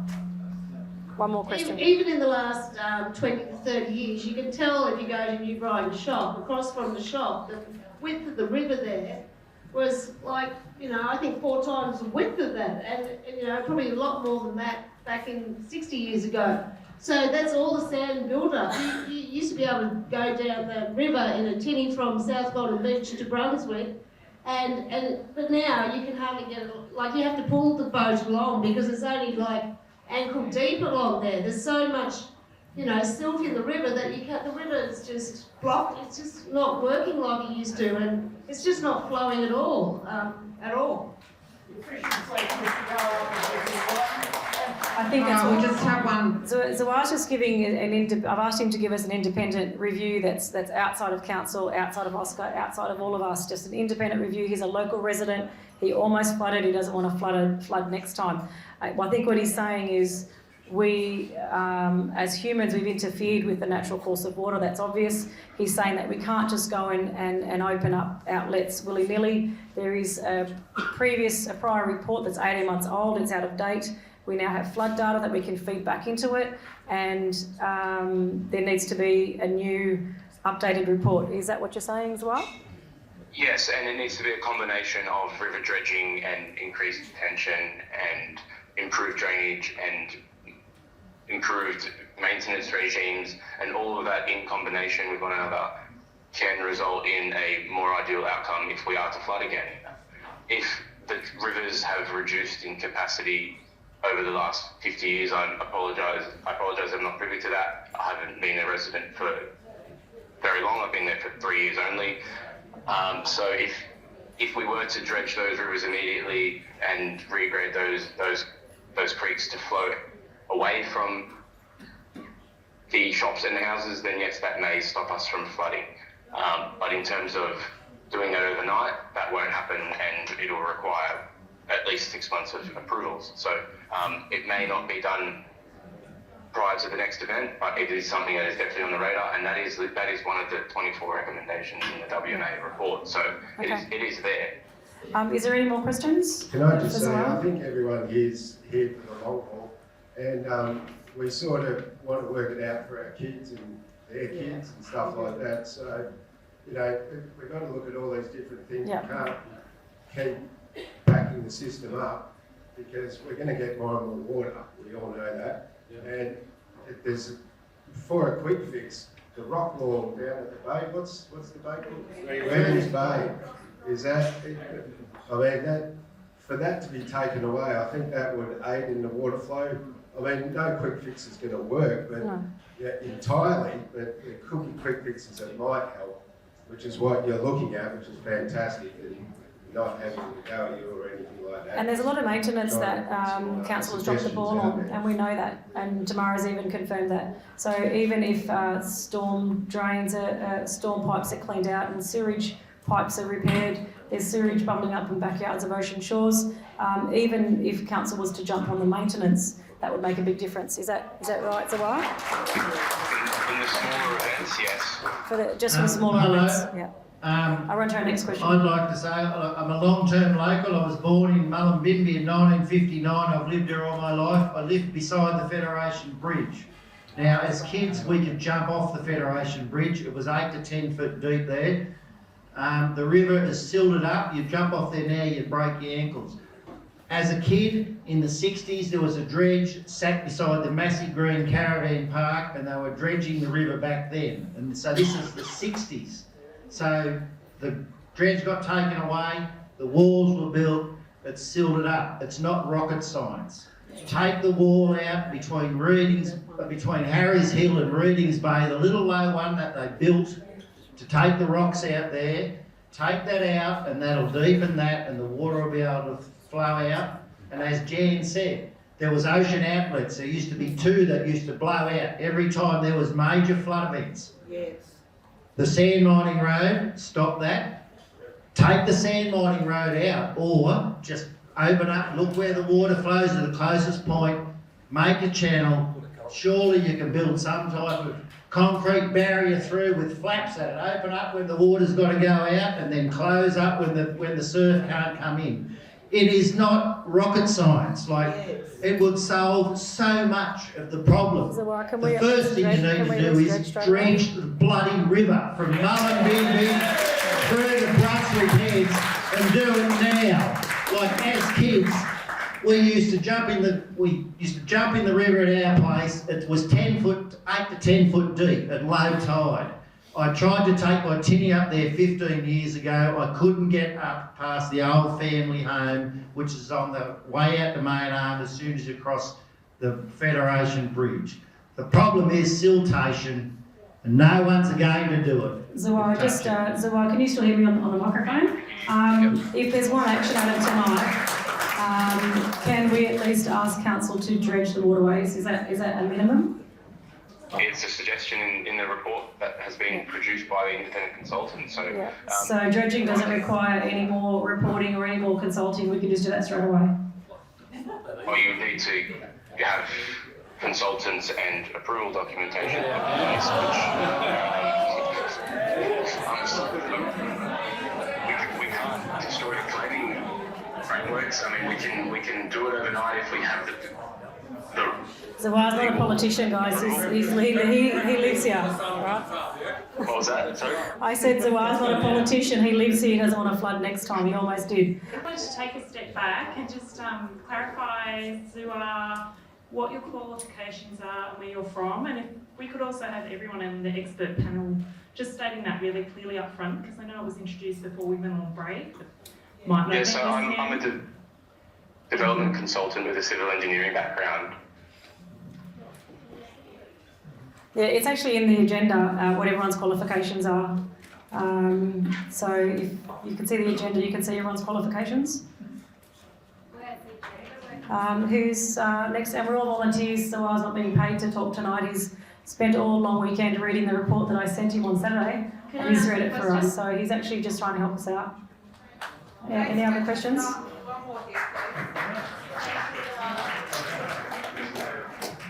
So my frustration comes from waiting for reports to be done and being actioned, because the report you've just read in the last couple of days, which has 24 points on it, I know my concern is about the 4th priority and it hasn't been actioned. I don't actually know if the 1st, 2nd or 3rd have, but the very 4th priority on the list of 24 has had no work done whatsoever.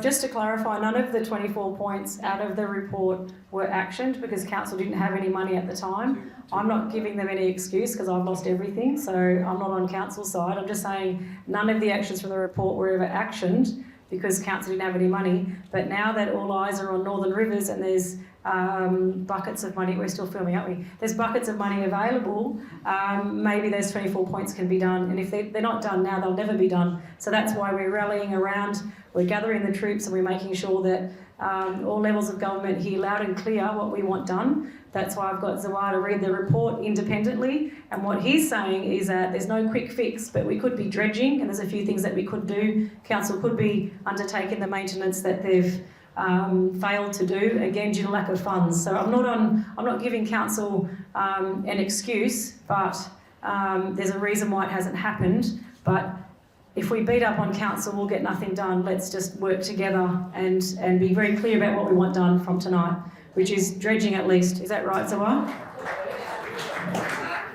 I'm just reading council's... Possibly the first 5 could be actioned in the process of getting a new report analysed and...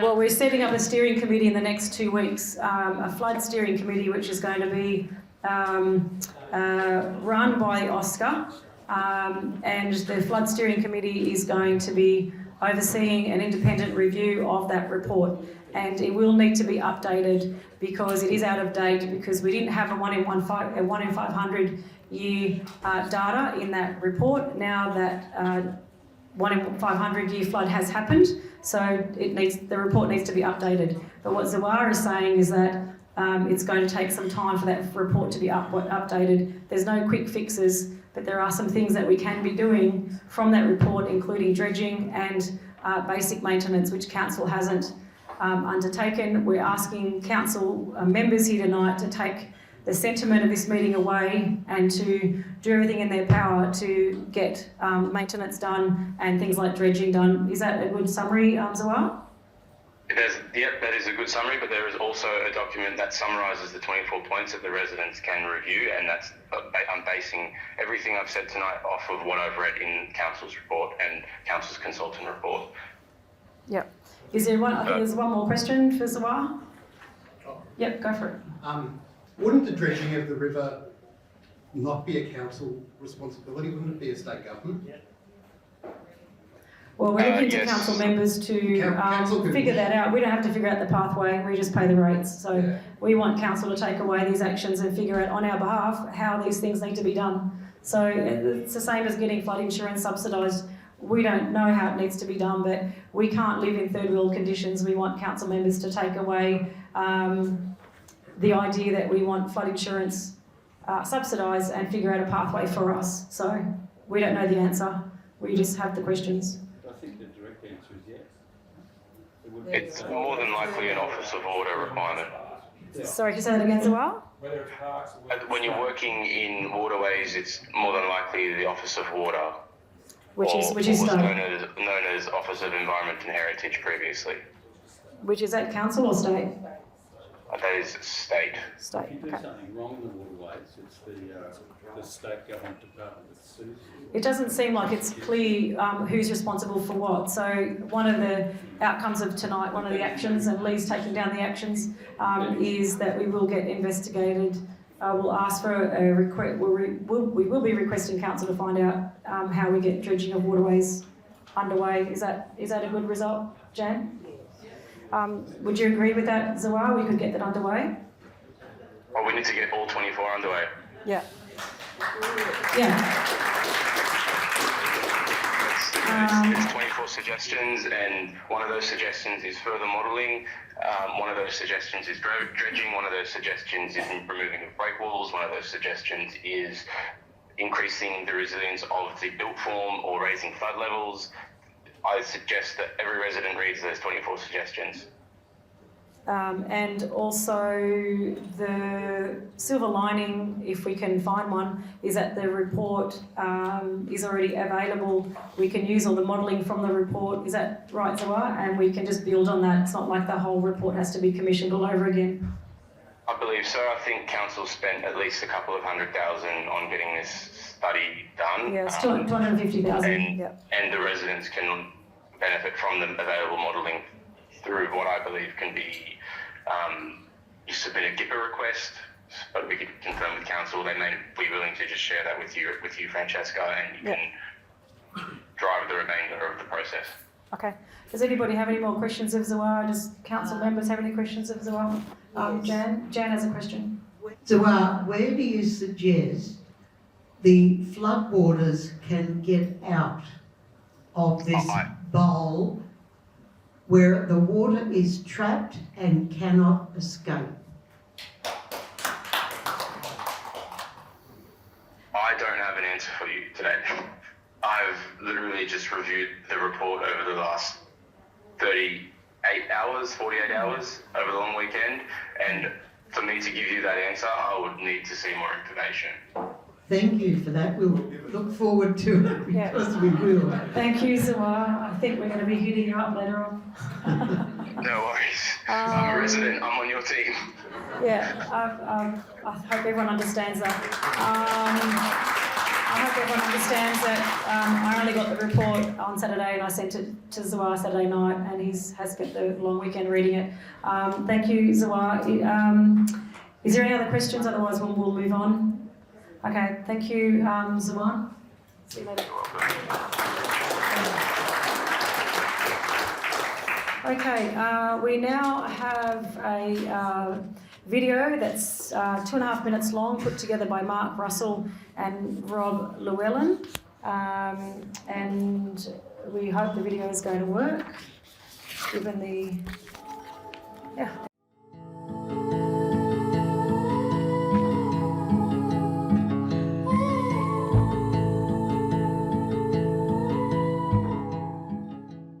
In 1976, the council ordered the developers, Princess Properties, to close the outlet of the Capricornia Canal because a few people wanted to continue going along the sand mining road to go fishing, and they petitioned the council, and really without any studies, the council just ordered it closed.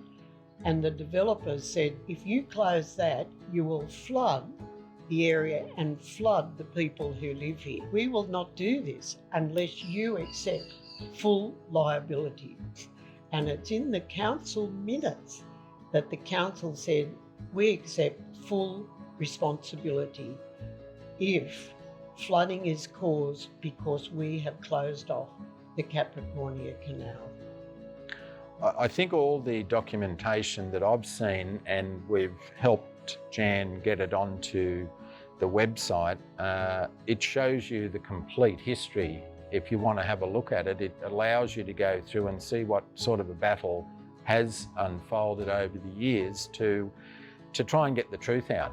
What I feel a lot of pain about is looking at Marshall's Creek, this beautiful creek. It's the north arm of the Brunswick River. It's an estuary.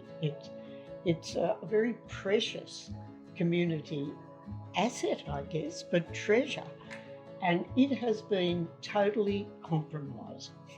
This deep, wonderful river, fed with all these floodwaters coming down from the hills, was meant to make its way out to the ocean, help the Brunswick River on the way so that Mullumbimby could be free as well. This has been not allowed to happen. Give us back our beautiful river. Let's all work together. Let's look at the past, learn from the past, and once again make this area free of flood.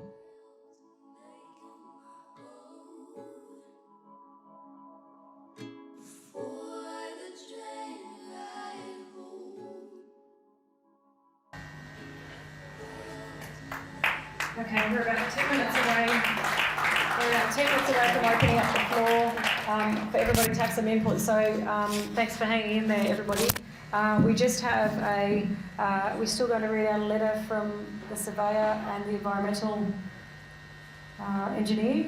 Jan, do you still want to do that? Do you still want to read Cole Williams and Greg Alderson's letter? No? No? Okay, so we're going to skip a few things. We do have our...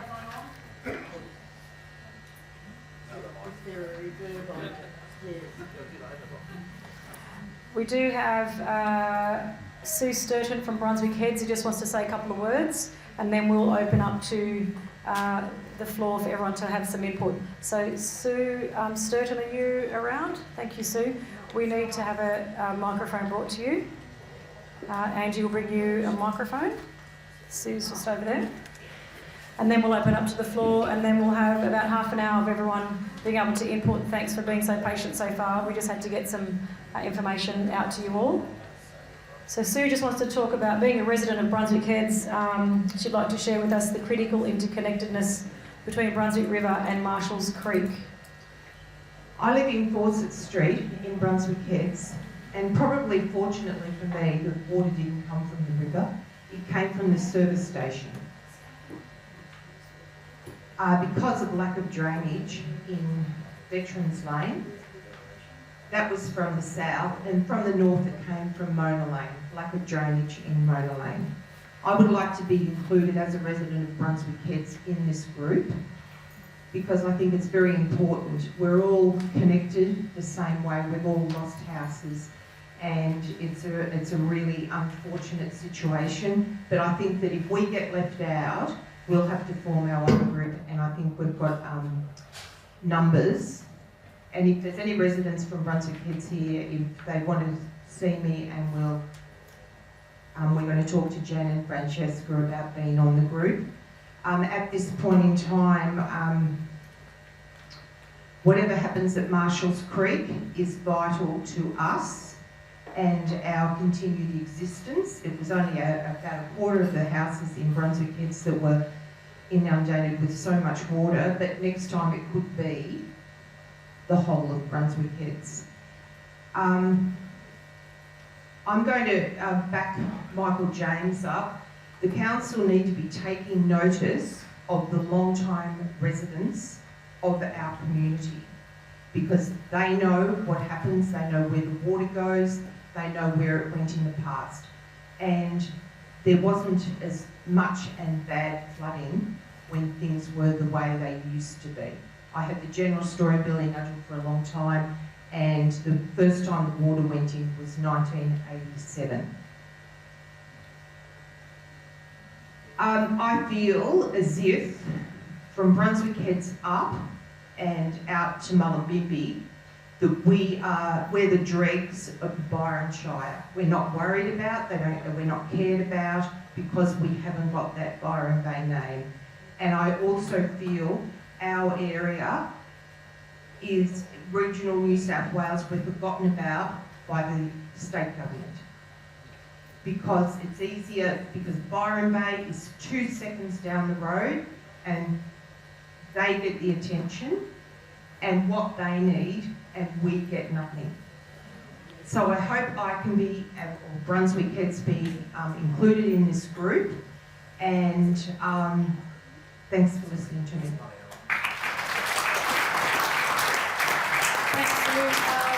We do have staff from the Ocean Shores Country Club here on their iPad, and it doesn't, we can't seem to find the solution for the reverb, which wasn't there before. So apologies. We're now going to open up to the floor. Your flood impact statements, if you could please send them via email. It's the better place for those stories is by email. If we can use this time for the next half an hour to talk about your input and ideas and observations. So we'll open up to the floor and Angie's going to walk around with the microphone. Sure. Hi everybody, my name's Rob. I'm a long-time local. I grew up here. Actually, my grandparents bought the second house in Ocean Shores, and we were like the 20th house. That film, I just wanted to talk a little bit about that film. That's a little GoFundMe project that OSCA is doing to raise money to tell the bigger story. Like Ziwar, he's only heard about this or connected to this story in the last 38 hours. This has been a story going on for like 22 years for this organisation. So that is the GoFundMe to raise money to be able to get a production together to tell this story. So I just wanted to just say hello to everybody. If you see me, I'm living down in South Golden Beach. We're on Redgate Road. We had 1.5 meters come through our place. You know, floods when we were kids used to be fun. Not so much anymore. And if you've got a story and you see me or whatever, you want to come and say g'day, if you've got historical footage or photographs or anything like that, please let me know as well, or you can contact me through OSCA. We'll send everybody's, when we email everyone tomorrow, Rob's email address. The reason why Rob's putting together a documentary is to help elevate the profile of our catastrophe. So it is part of the marketing for just to make sure that we are seen and not ignored. That's the purpose of the documentary. Is that right? Yeah, that's right. Yeah. Okay. To give us some visual footage. Okay, we're going to open to the floor now. Angie's going to go around with a new reverb, different tone. Hi. Hi. I just had a question for Councillor about just rubbish. Just a simple. Oh, we're going to stick to flood Oh no, this tonight. is flood Okay. rubbish. We're having a hard time trying to get it picked up. Not just me, others. We're 3 weeks on and we get the 3rd degree given by council. Can't you get rid of it yourselves? Can you basic things. So just even rubbish, just simple things helping us out would be great. Yeah, so we're all here tonight. Send me an email, Asren and Pugh at byron.newsouthwales.gov.au, and I'll chase stuff up and get you an answer. Thank you. Who would like to speak next? I got a call from a lady called June. Some of you may know her. I got a call like late this afternoon, and an elderly resident of New Brighton. This is a letter from June. It's not very long. So enclosed is a copy of emails to Byron Council, 16th of August 2021, re drainage New Brighton. Over 28 years I have been requesting work to be done on drainage and maintenance of drains. The usual reply of councillors, I can't read some of her writing, sorry. Email was sent in consultation with residents and mentioned that current fare was looking like the only option left.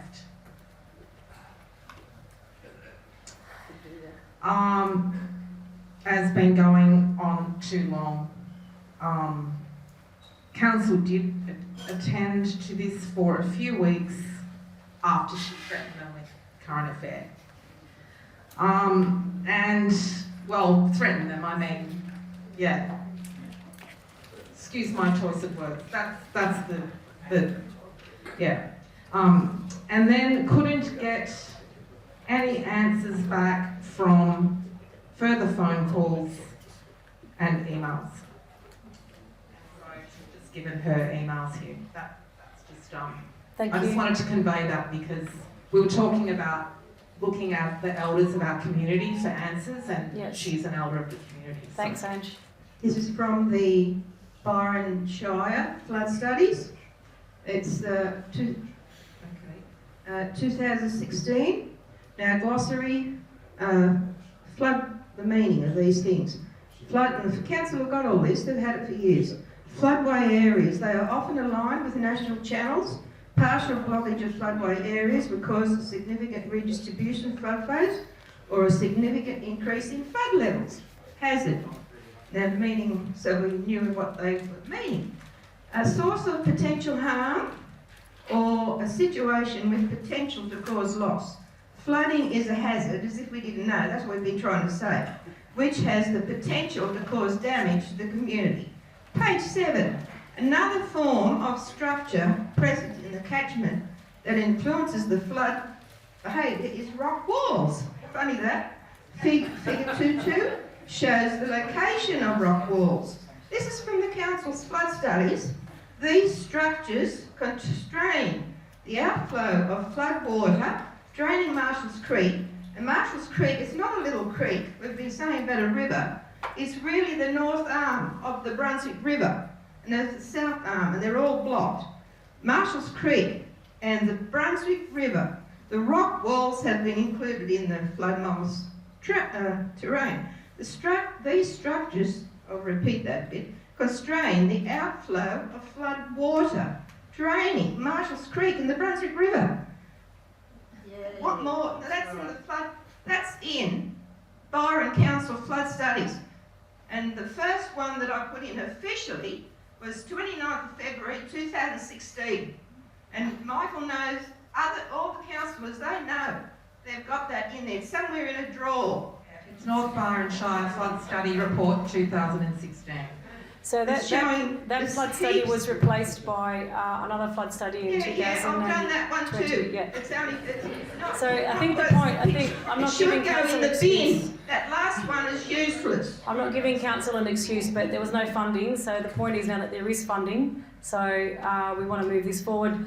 OSCA's going to set up a steering committee to overview an independent review of the report so that we can actually get some of those actions started. As Ziwar said, all 24 actions need to be implemented, but it's out of date, that last report. So it needs to be updated with new flood data. That flood study is useless. It's not worth the paper it's written on. All right. Who's next? I think the main sentiment of tonight for councillors is that we want that flood study to be updated, to be furthered, for the latest flood data to be actioned, and the report to be reviewed, and we get some action, get some funding. So I think that's the title of the meeting tonight is drainage and funding. That's what we're talking about. Well, I think Doc's got a question. Next question. I think Angie has someone. Oh, sorry. Yeah, my name's Jono. I live in South Golden Beach and on the west side of the canal. And I just, for the record, I know on the ocean side there's the pumps, and I know on the big flood event that we had that wasn't enough. But I know on the west side there's nothing in terms of pumps, and there is a lot of stormwater runoff that causes issues in the easements between Helen Street, Phillip Street, Clifford Street, and down to Gloria Street. I just wanted to put that in there, that I think there's something that could be done with simple pumps, simple kind of hydrology. That's true, and that's something that also needs to happen. There needs to be backups. But I know when I spoke with Ziwar on Saturday about the flood report, he said that in a massive flood like the one we just had, that all the pumps and all the drainage and everything's going to fail anyway, so there needs to be another solution. So the pumps are only working for the smaller events, they don't work for the bigger events. Is that right, Duncan? Is that correct, that the pumps only work for the smaller events, not the bigger events, which is the problem? Yeah, look, so I'm just wondering, I've got a few points as a response. Yeah, I'd like to go over there. But sure. just on that one. Yeah, sure. So that's the point, is that the pumps and the whole drainage system don't work in a big event. That's why we need funding to implement the bigger infrastructure that we need. That's the point. Hang on a second, we've just got, I'm going to answer that question. Duncan's got flood experience in council, and then Ange will come to you next. Thanks, Francesca. And I'd quite like to talk about a few things, but just on that particular one with the pumps. Point for now. Yeah, the reality is that as the flood gets bigger, the capacity of the pumps to move water around diminishes. But I might come over and get your number and talk to you about the easements and other parts, other aspects of that. I'd love to talk with you about it. And then if I could get a go sometime. We'll just finish talking to everyone, Thanks. and we'll get back to you in a second. Thank you, Duncan. So that is the point, is that everything we have in place fails with a bigger event. All our infrastructure is equipped for the 1 in 100 year flood, but not for the 1 in 500. So that's how Ziwar explained it to me on Saturday when we first talked about the report. Who wants to say something next? Can I just say something? I think Angela's going to... sure. Oh, sorry, who's next? Sorry. Dot's next, and then what's your name? My name is Sandra. Sandra. So Dot's next, and then Sandra. Thank you. I live under the lookout, and many people have been hit with the water coming off the lookout. There's no drainage. There's a stormwater drain, but nothing goes through it.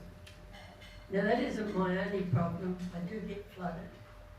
But 2 doors up from me is a house that's rented, and there's an open pipe coming from the roof of the house. Now you can imagine how much water's coming from that roof. It takes all the dirt out of my garden and puts it in the pool. 3 times this year I've had to clean the pool out. It takes me days. Then I've got to scrub it. It won't cost the council anything. They've come out and given me sympathy. All they've got to do is get this man to connect it to the stormwater. Michael, what's the solution for Dot? What does she need to do? Does she need to just call council and ask to speak to? I've been speaking to the engineer and having those things for 12 months. 3 times since March last year I've been flooded. And it's just not funny anymore. I'm 85 and I can't have it anymore. So the council will do nothing, it costs them nothing. Just to make Dot, we'll take your details and make sure that one of the councillors follow this up. Is that fair? The thing is, I rang Justine Elliott's office because I was going to have the job done and send the bill to the owner. But they said no, I could get sued for going in there. So what do you do? All right, Dot, we'll take your details and make sure that one of the councillors follows up. Who's next? Sandra. Sorry, I just wanted to say this issue about this big event and, pumps are not going to do anything, this won't help, that won't help. It will help some people. I mean, some houses, for example, mine, was only flooded by that much, but it still took out my house. Carpets, blah, blah, blah, like everybody else's. So, people, whether it's 2 inches, 2 feet, or 2 meters, you still lose your house, your car, your outbuilding, your yard. So if any help will save some houses, at least that is one step forward. So to say, well, the pumps won't help, those pumps working might help some houses, it might save 50 houses. And so I think this focus just on the big event needs to be ignored. I think anything that you do will help some people. And I think that is what they're going to do. I think the point is that we're only finding out now that that infrastructure isn't good enough. Yeah. And then all the little stuff will help the big stuff. Yeah, 100%. Yeah.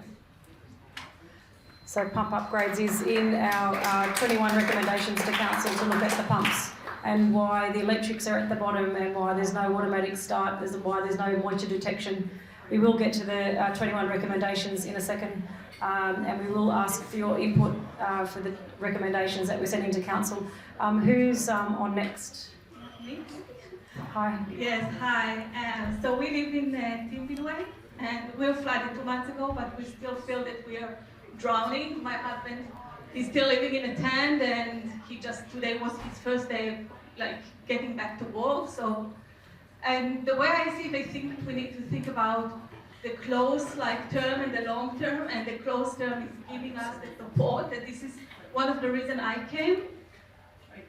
For instance, we talked about the rubbish, so help us clear all the rubbish, because we are breaking walls, we are breaking tiles, and accommodation. People, the owners of the houses, they raise the house, the rent to more than 1,000, we paying $1,400 per week. So basically, I think that first we need, with all the funding, we need to think about the close term and then the long term, and then we think about the drainage and how to help, again, all the experts here, they know better than me, because I know I'm not that familiar with Greeks. But I'm looking for again, the funding need to be in the rescue. I have a friend, she had 2 life jackets, and she had 4 kids, and she had to choose between her kids which one gets the life jacket, because when she called the rescue, they said, no, we can't help you. So again, this is the money needs to go to find some kind of evacuation team that are, they're very well trained to help with the bushfires, to help with the floods, to support people that have some kind of life-threatening situation. And I know that we talked about all the drainage and all, but I think this is another thing that we need to put. There's another meeting on the 15th of May, which Beck McNaught is organising, and that meeting is more, Beck, that's more about preparedness by the community and signalling each other, whether we, as we evacuate, all honk our horns so we all know that we need to evacuate, where to get sandbags, is that preparedness for the community. That's a different meeting to tonight. Tonight's just about funding. Team, a friend of mine, she waited for a helicopter. She couldn't get her dialysis because they said no, the helicopter can't reach you. And they actually, private people came and rescued other people. While I think it's not council, I think it's governmental, to help people, to rescue people when they're in life-threatening situations. We're not going to be able to solve all the problems tonight, but the purpose of tonight is to invite everybody to be part of the solution, to be part of the conversation. We've started the conversation tonight. There's another meeting on the 15th of May to talk about how to respond a bit better as a community, and we're asking everybody to input into the next steps. It's not going to be solved tonight. There's going to be many more meetings. So, but at least the first, the short term. Yeah, absolutely. This is what we need now. Yeah, I think I can see Beck taking some notes there about life jackets. Thank you. Who's I'd just like to say something, if it's all right. Sure. We've been in the area for over 40 years, and we've lived on the canal and watched 3 floods come through. The 3 floods, we could monitor out the back of our house where it is, and we knew where other areas of Ocean Shores would be in danger of flooding with that level. Just up from us, we watched the water levels come up and head down Helen Street towards the South Golden Beach Community Centre, trying to get out to the ocean. And we had one of our sons in his boat go take the boat down Helen Street to the centre. He got out of his boat and ran down to the ocean. So the ocean is definitely lower, and the water is trying to get its way out via a number of the outlets. I cannot seem to see what else can be done to just knock the outlets out the other side of Fern Beach. It was going out to the ocean there.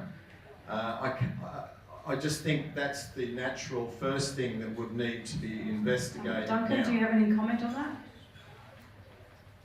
I'd quite like us to have 5 minutes if I could talk about that. All right, sure.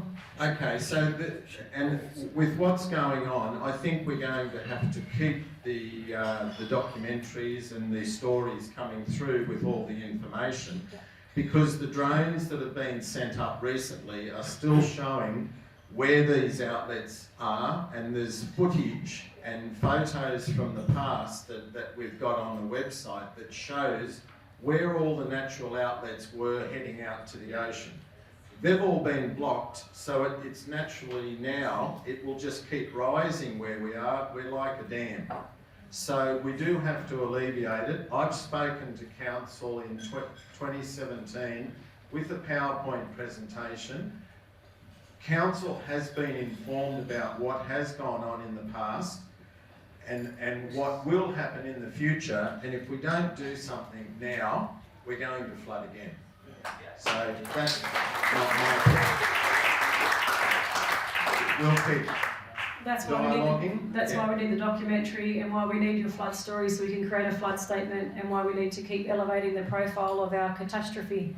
We're not going to come up with solutions tonight, but we just need to keep the conversation going. Okay. Yeah. So who's next? Andrew's got somebody? I'm Peter Warman, and I live in New Brighton.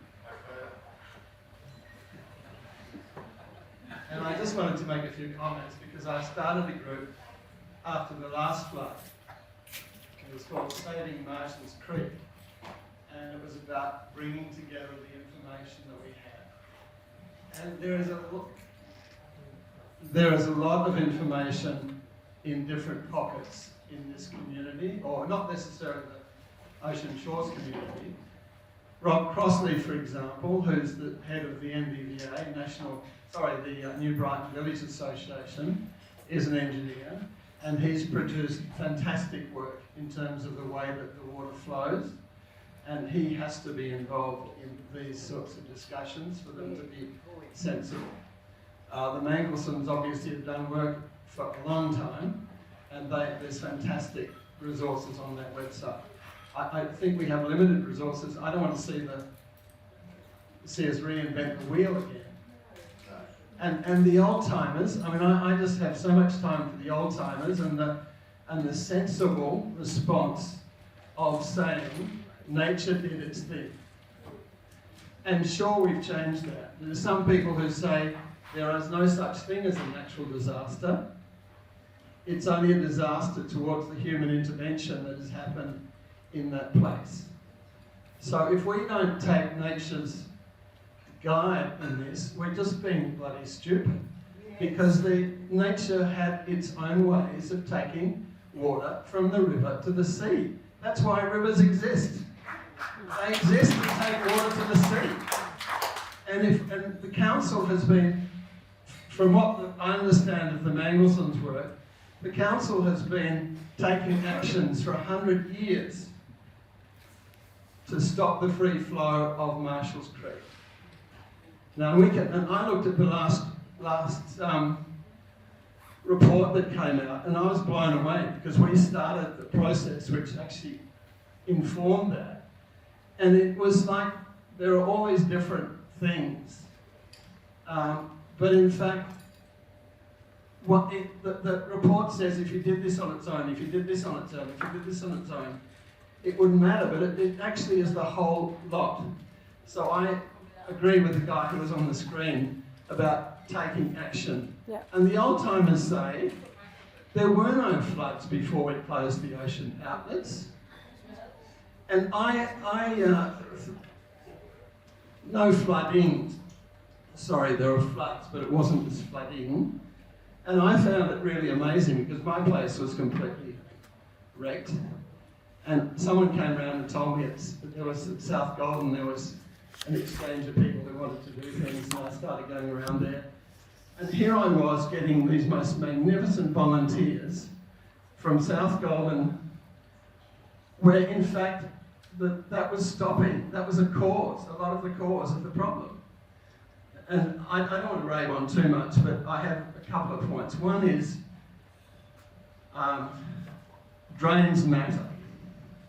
Billy Nudgel had less rain, less height than anywhere else, than the rest of the communities here, which went up. That's because a drain was cleared. We have a drain in our street that I've been trying to get cleared for 8 years. I've had every sort of excuse you can imagine from the council. What's happened is that it now is so messed up for a lack of maintenance, that it pools and it runs through my garage. So every time there's a small weather event, my garage gets flooded. I'm only one person, but there must be 100 stories like that. Now, my point is, ultimately, this has been going on, this sort of event has been going on for a long time.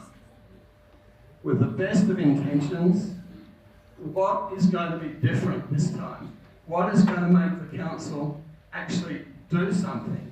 I don't know. I think the difference now is that we, council may be able to access some funding. Is that the difference? Yeah. Is that? Can I say something quickly? Yeah. Hi, Mark Swivel. Thanks, Peter. The Reconstruction Corporation provides a huge opportunity for the whole region, and especially this Shire, and especially this part of the Shire, to pitch to state government to remedy some of these long-term structural problems. And I think the way we should frame that story is by saying that the best way to solve climate change long-term, the best resilience or mitigation, is to invest in the kind of community development that we've needed for decades and decades. So starting with infrastructure, with drains and sewerage, and moving on then to housing as well, and really looking at the way we use land in a strategic way for the long term. We wrap all of that up and basically say this is the plan for this part of the Shire, for the whole of the Shire, for the region, and we essentially put that proposal to the Reconstruction Corporation, including all of the specific features like extending the program for raising houses. That, like after the last flood, some people sold their houses up on the Tweed to the state government. All of those opportunities need to be bundled up in a package and put to the state government. And like Tamara said earlier, grants will come, and council will only play a limited role. But our primary role in the very short term, between now and the 1st of July, when the corporation starts its work, is to put that pitch together. Yep. And thanks, Mark. And that's the purpose of this meeting and kicking off this steering committee, is that we start to put a bundle together, and that's why we need your flood stories, and that's why we need you to turn up to more meetings, so that we can get a plan together of what we want as a community. John and Julia, have the drains in front of our houses, my neighbours here, have the drains in front of our houses in South Golden ever been cleaned? I've only been there a year. Yeah, they did. They have? Oh, Angie's going to bring you a microphone. I've only been there for a year, and John, tell us about the drains at South Golden. Can you hear me? 2007, Kevin Rudd threw some money at the local councils, I believe, in an effort to keep people employed. And they did a excavation from Helen Street to Glorious Street. And I remember talking to the guy doing the, he had a bobcat I think at the time, or the digger or something. And they redid the road, the bridge in Robin Street, because I live right beside it, so do you. And he said that the fall from Helen Street to Glorious Street was 1 degree. He said, that's enough. Water will find its way down there. In this present year, we've had water in our drain right beside my house since probably October. It's not drained completely. So it hasn't been drained, it hasn't been dredged or drained in that time. And basically, yes, it does go into a catchment area near to where the pumps are, but weed, I mean, I always mow my side of the drain, as you know. Very few other people do, but I have the time to do it. And that the weeds now just encompassed everything because I can't get in and mow it very well. So, yeah, there has been work, but it is 2007, not since then. Asren, Mark and Duncan, does council, can council now access funding to clean drains and do those sorts of maintenance works that council hasn't had money to do before? There's a new team dedicated to doing that. Very quickly, I mean, look, I've been on council since the latest election in December, and we had our first meeting not till near the end of January, so I can't speak for the history of council other than watching it from the outside and feeling exactly the same as you guys feel. There is a drain cleaning team that's been set up inside council, so they're doing work. Where they're doing work, we'll have to find out and make sure they're prioritising. This was the first time I heard from Michael tonight about the unspent budget from last year on drain cleaning. That's something I'll definitely be looking into why that money's not spent and where that budget is for this coming year. There's no extra money for council. Council runs on it's pretty much right on the line of running a balanced, sometimes deficit budget. But this, as Mark said, is an opportunity to get some money, and Francesca's been talking about, to get some money out of state and federal governments, but council needs to play a really strong role in making sure that that's prioritised. What I've heard tonight from everyone, sorry Francesca, I'll be really quick. What I've heard tonight from everybody is that it's not just about the big infrastructure projects, it's also about the small, the maintenance and the issues and everything in between.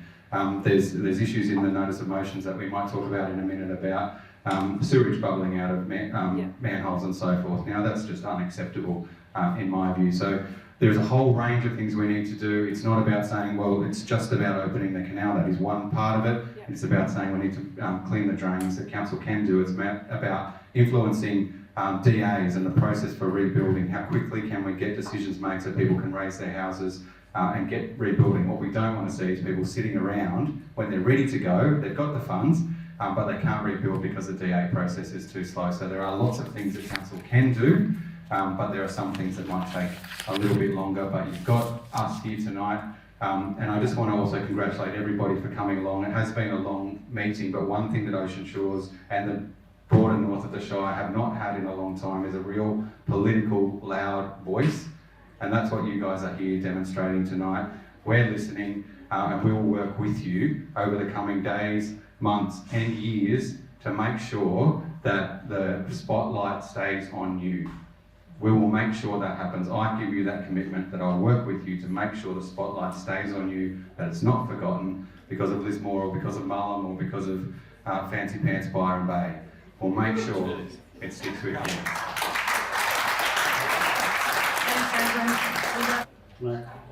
Go for it. Thank you. My name's Warren. I'm from South Golden Beach. I actually had a question to Mark following his information that he just provided a minute ago. I don't know if he's listening. I know he's at the bar around. But anyway, look, it similarly applies to Asren and Duncan. He talked about making a pitch to the Reconstruction Authority. Is council coordinating that pitch? I guess a supplementary question is, what you talked about just then, Asren, is council coordinating a plan to bring all of these cumulative impacts together, right? Because we're hearing a lot of, this is what we need to do, this is what we need to do. Is there a process in place to bring all this together and then be implemented through council staff? That's one of the questions we'll get into, but we can answer it now. Do you know, Asren? We're sort of all just learning Sorry, as we go. We're just finding out. Can I just ask one last question? Sorry, Asren. Also, the response to the review of that flood risk mitigation study and the peer review. Has council thought about that and how we're going to proceed with that in the short term? OSCA actually wants to oversee the review of that report. So that's what we're proposing in one of our notices of motion, is that OSCA wants to oversee the review of that report and the furtherment of that report. Well, that's part of getting council members here tonight. It's a great question. That's part of getting council members here tonight, so that we're requesting the ability to do that, because essentially community has lost confidence in council, so we want the ability to be part of the process. But that's a great question. That's exactly what we're aiming to do. So at the moment, I'm not aware of any formal process that council's going through to do what Mark suggested and bring together. My opinion, and this is just me as a councillor, would be that the flood inquiry process is probably the best way to get that information all together. Council will be putting in a submission to that. How much will that cost us? Submission and inquiry? We're not doing an inquiry. The state government's doing an inquiry, and okay. Oh, anyway, it's happening. The state government is doing an inquiry. It's an important part of collecting the stories of what has happened. Council will be putting in a submission to that, which will include a summary of all of the things that we're talking about tonight. So if we can get that summary, a council submission, and say, right, we're going to take the key bits out, go meet with the Reconstruction Corporation and say, look, this is what we put into the inquiry. We want you to start acting on it now. Don't wait until the inquiry is finished. But here it is, the work's been done, so we don't have to waste money redoing it. Let's use that as a basis to start. And that also includes, I mean, hopefully you guys are all putting in submissions as well to tell your stories and demand what you want out of the New South Wales government, because that will be a key part of guiding what the New South Wales and federal governments do. We're going to coordinate the flood inquiry. The state government flood inquiry is submissions are due on the 21st of May. OSCA is going to coordinate that. We're going to put in an OSCA submission, and we will be emailing everybody asking you to put in a submission as well to support our submission with your own points. Council doesn't have to listen to what OSCA is asking for, but what we are asking council for, or council members for, is to allow us to oversee the independent review of the flood report. Council can say no, that's a great point, but that's why we're asking council to listen to us tonight, because we've said we have lost confidence in what you've done for us, so we would like to be in charge of the independent review of the flood management report that's going to be updated. That's the point of the steering committee, and that's the point of asking council to allow us to be that independent steering committee. Council can say no, but that's what we're asking for. That's why we're asking you all here tonight to be part of the process, to support OSCA, to support us, do that on your behalf.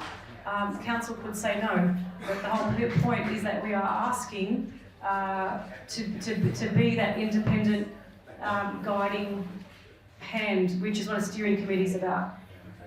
So, I think Jan might want to say something on that. Yeah, okay, we'll keep going. I think Duncan wants to answer the last question. Yeah, I'm sorry, I'm just dying to say something, and thank you so much for gathering.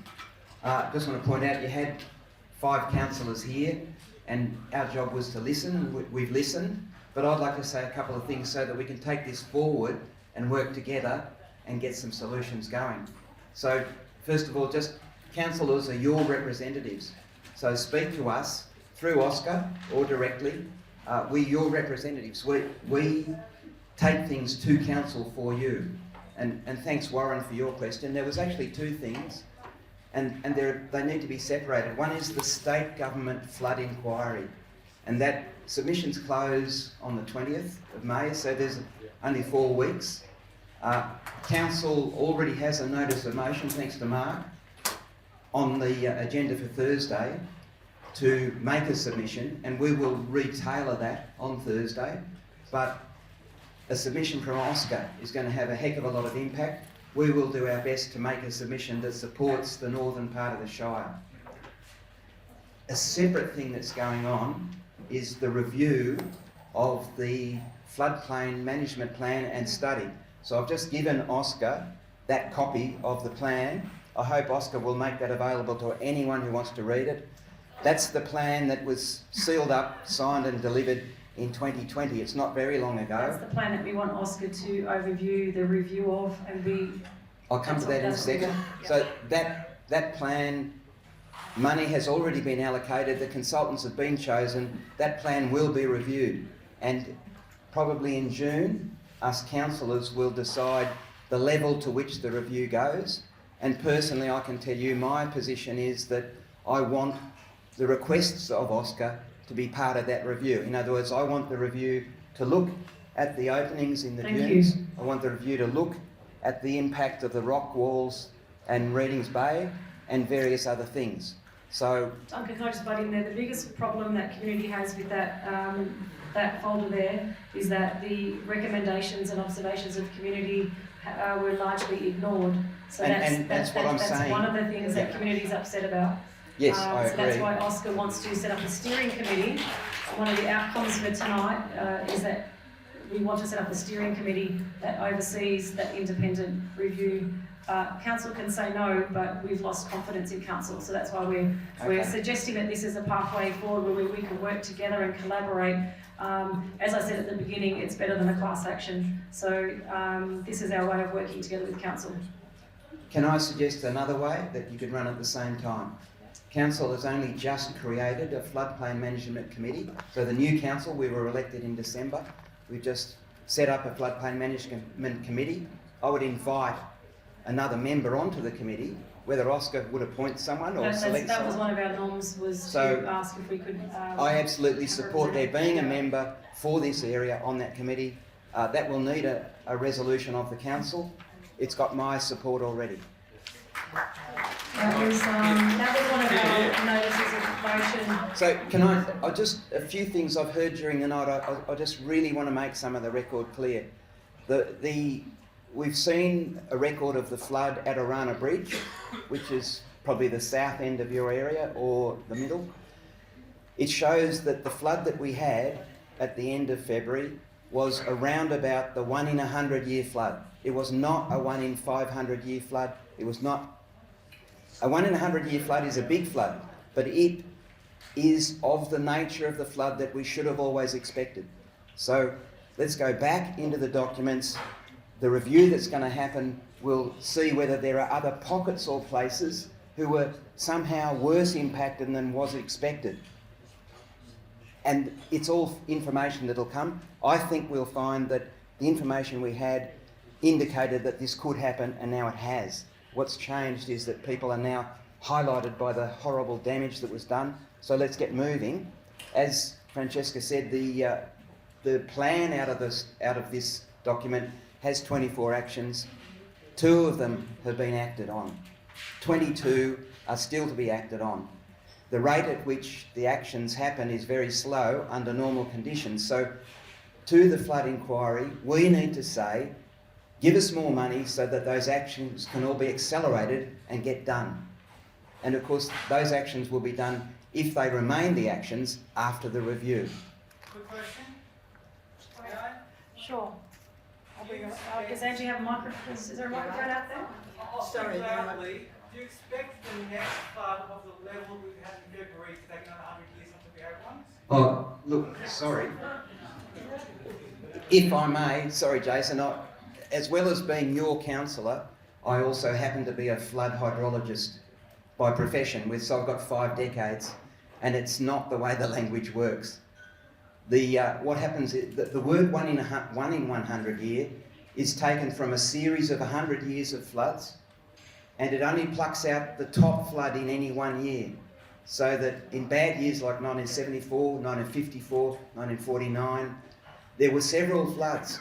It's only the biggest one that counts, and then that series is put together and you get the 1 in 100 year flood. It can happen again anytime, as Francesca says, if the weather conditions are the way that permit the flood, which they obviously are now, another one can happen. Yes.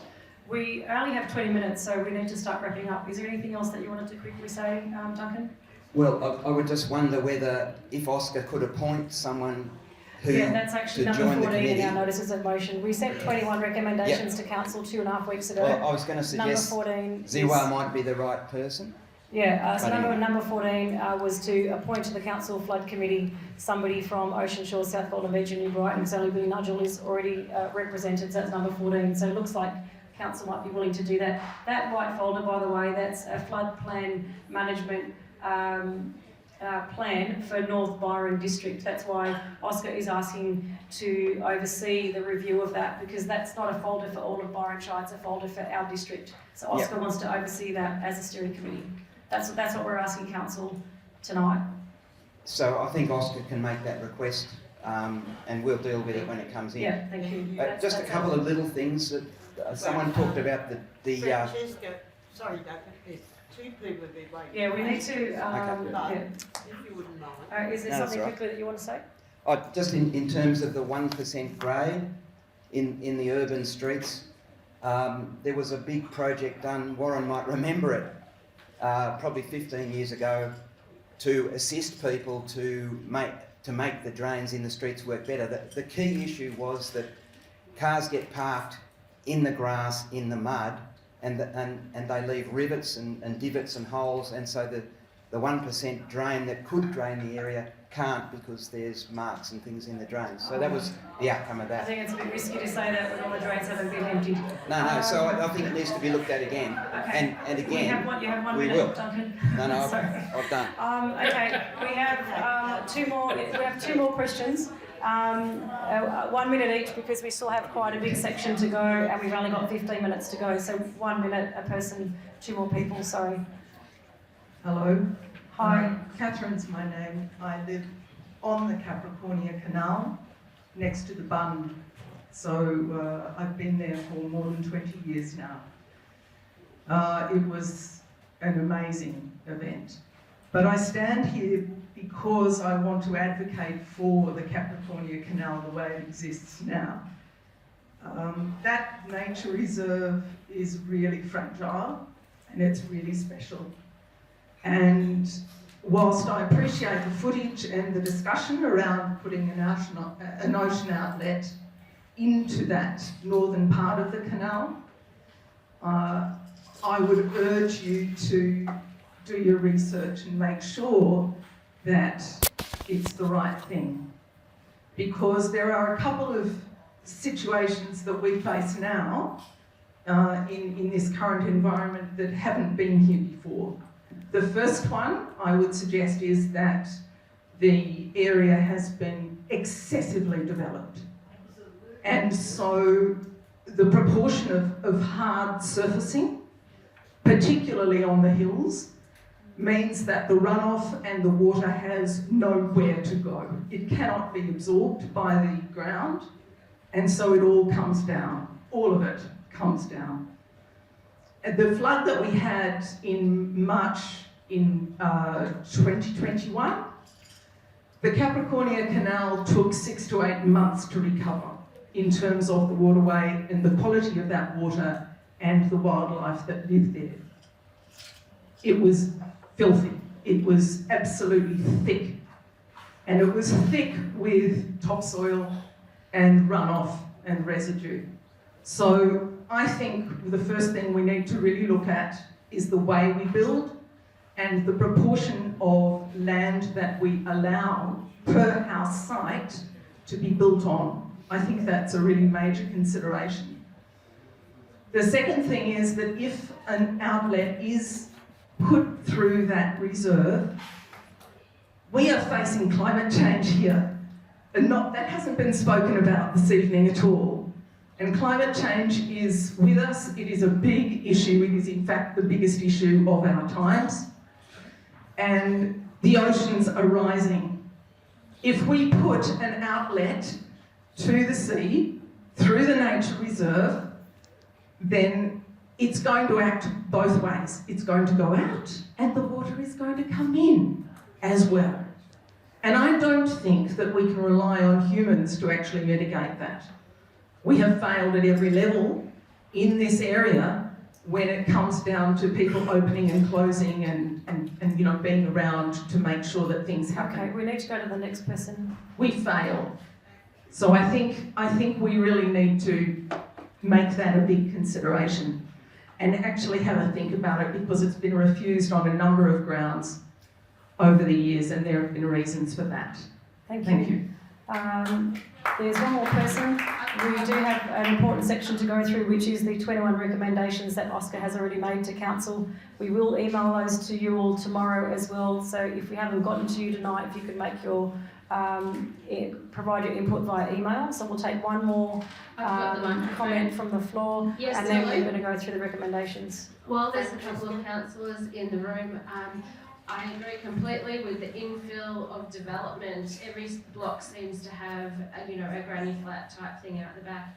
And my personal issue at the moment is that I have a rural property in Ballina where I would like to put 5 cabins, and Council has on the agenda at the moment to change that, disallowing properties of 10 hectares to have 5 or 6 cabins, and doubling the size, you have to have a property of 20 hectares to be able to have a few cabins. And I think that needs to be struck off, especially with the problem, the housing crisis we've got. And the tourists, the amount of tourists we have here, we need to not have so many Airbnbs in our towns.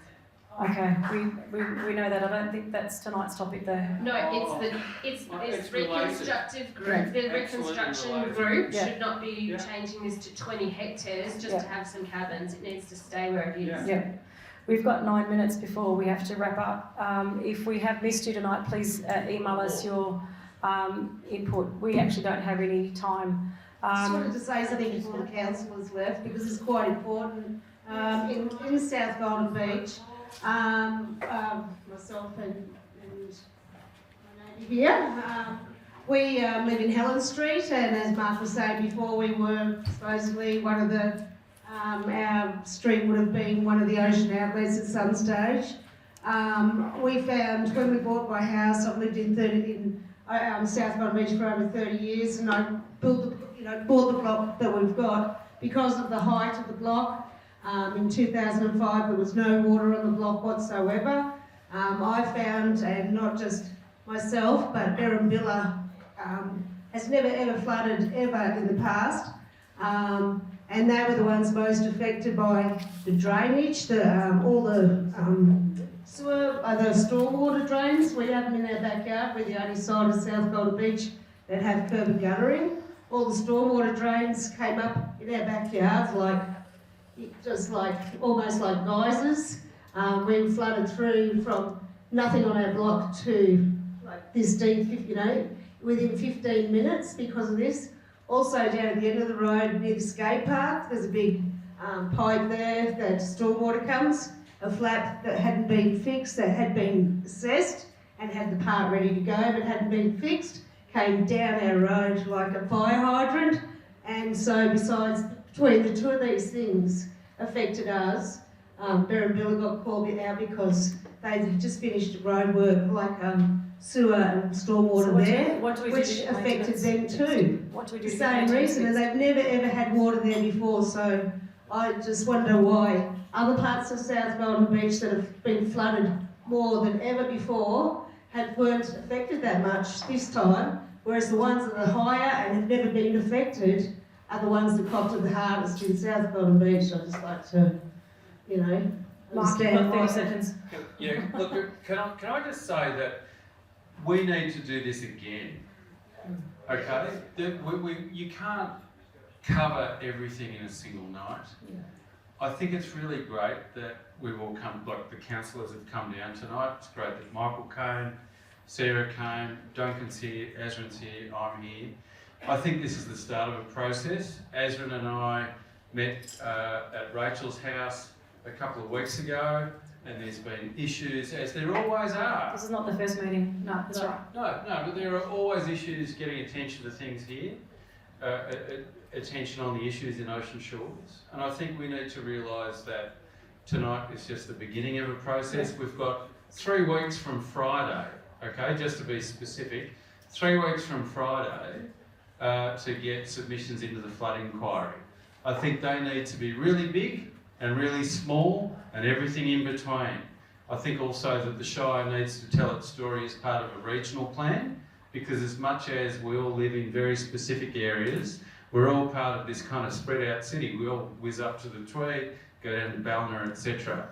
And so we need to do long range climate change preparation. We need fancy things like a reinsurance fund in the background. We need proper planning where we have temporary accommodation in flat packs at business parks here and there. But we also need to step up our local resourcing for maintenance and to work out the things that you're talking about. But we need to work with you, and Duncan kindly mentioned the notice of motion. I mean, who even knew what a notice of motion was? All right, so we have 2 minutes and I've got to get through 12 Anyway, points. all I'm saying is that the idea of that notice of motion is that the councillors would go around the community and work with people to actually do councillors' actual job, right, to work with you to put submissions not just to council but to the state government and potentially beyond, so we can get results from the Reconstruction Corporation. So let's go through those notices of motion.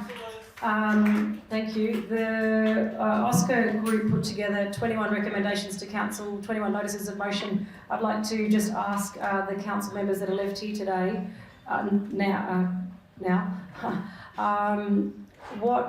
which of these notices of motion can be done now and which can be presented at the next council meeting and which are unachievable and why. So we won't have time to go through each of them, but Lee's putting them up onto the screen. So it's things like opening outlets, dredging waterways, fixing stormwater pipes, repairing country club facilities.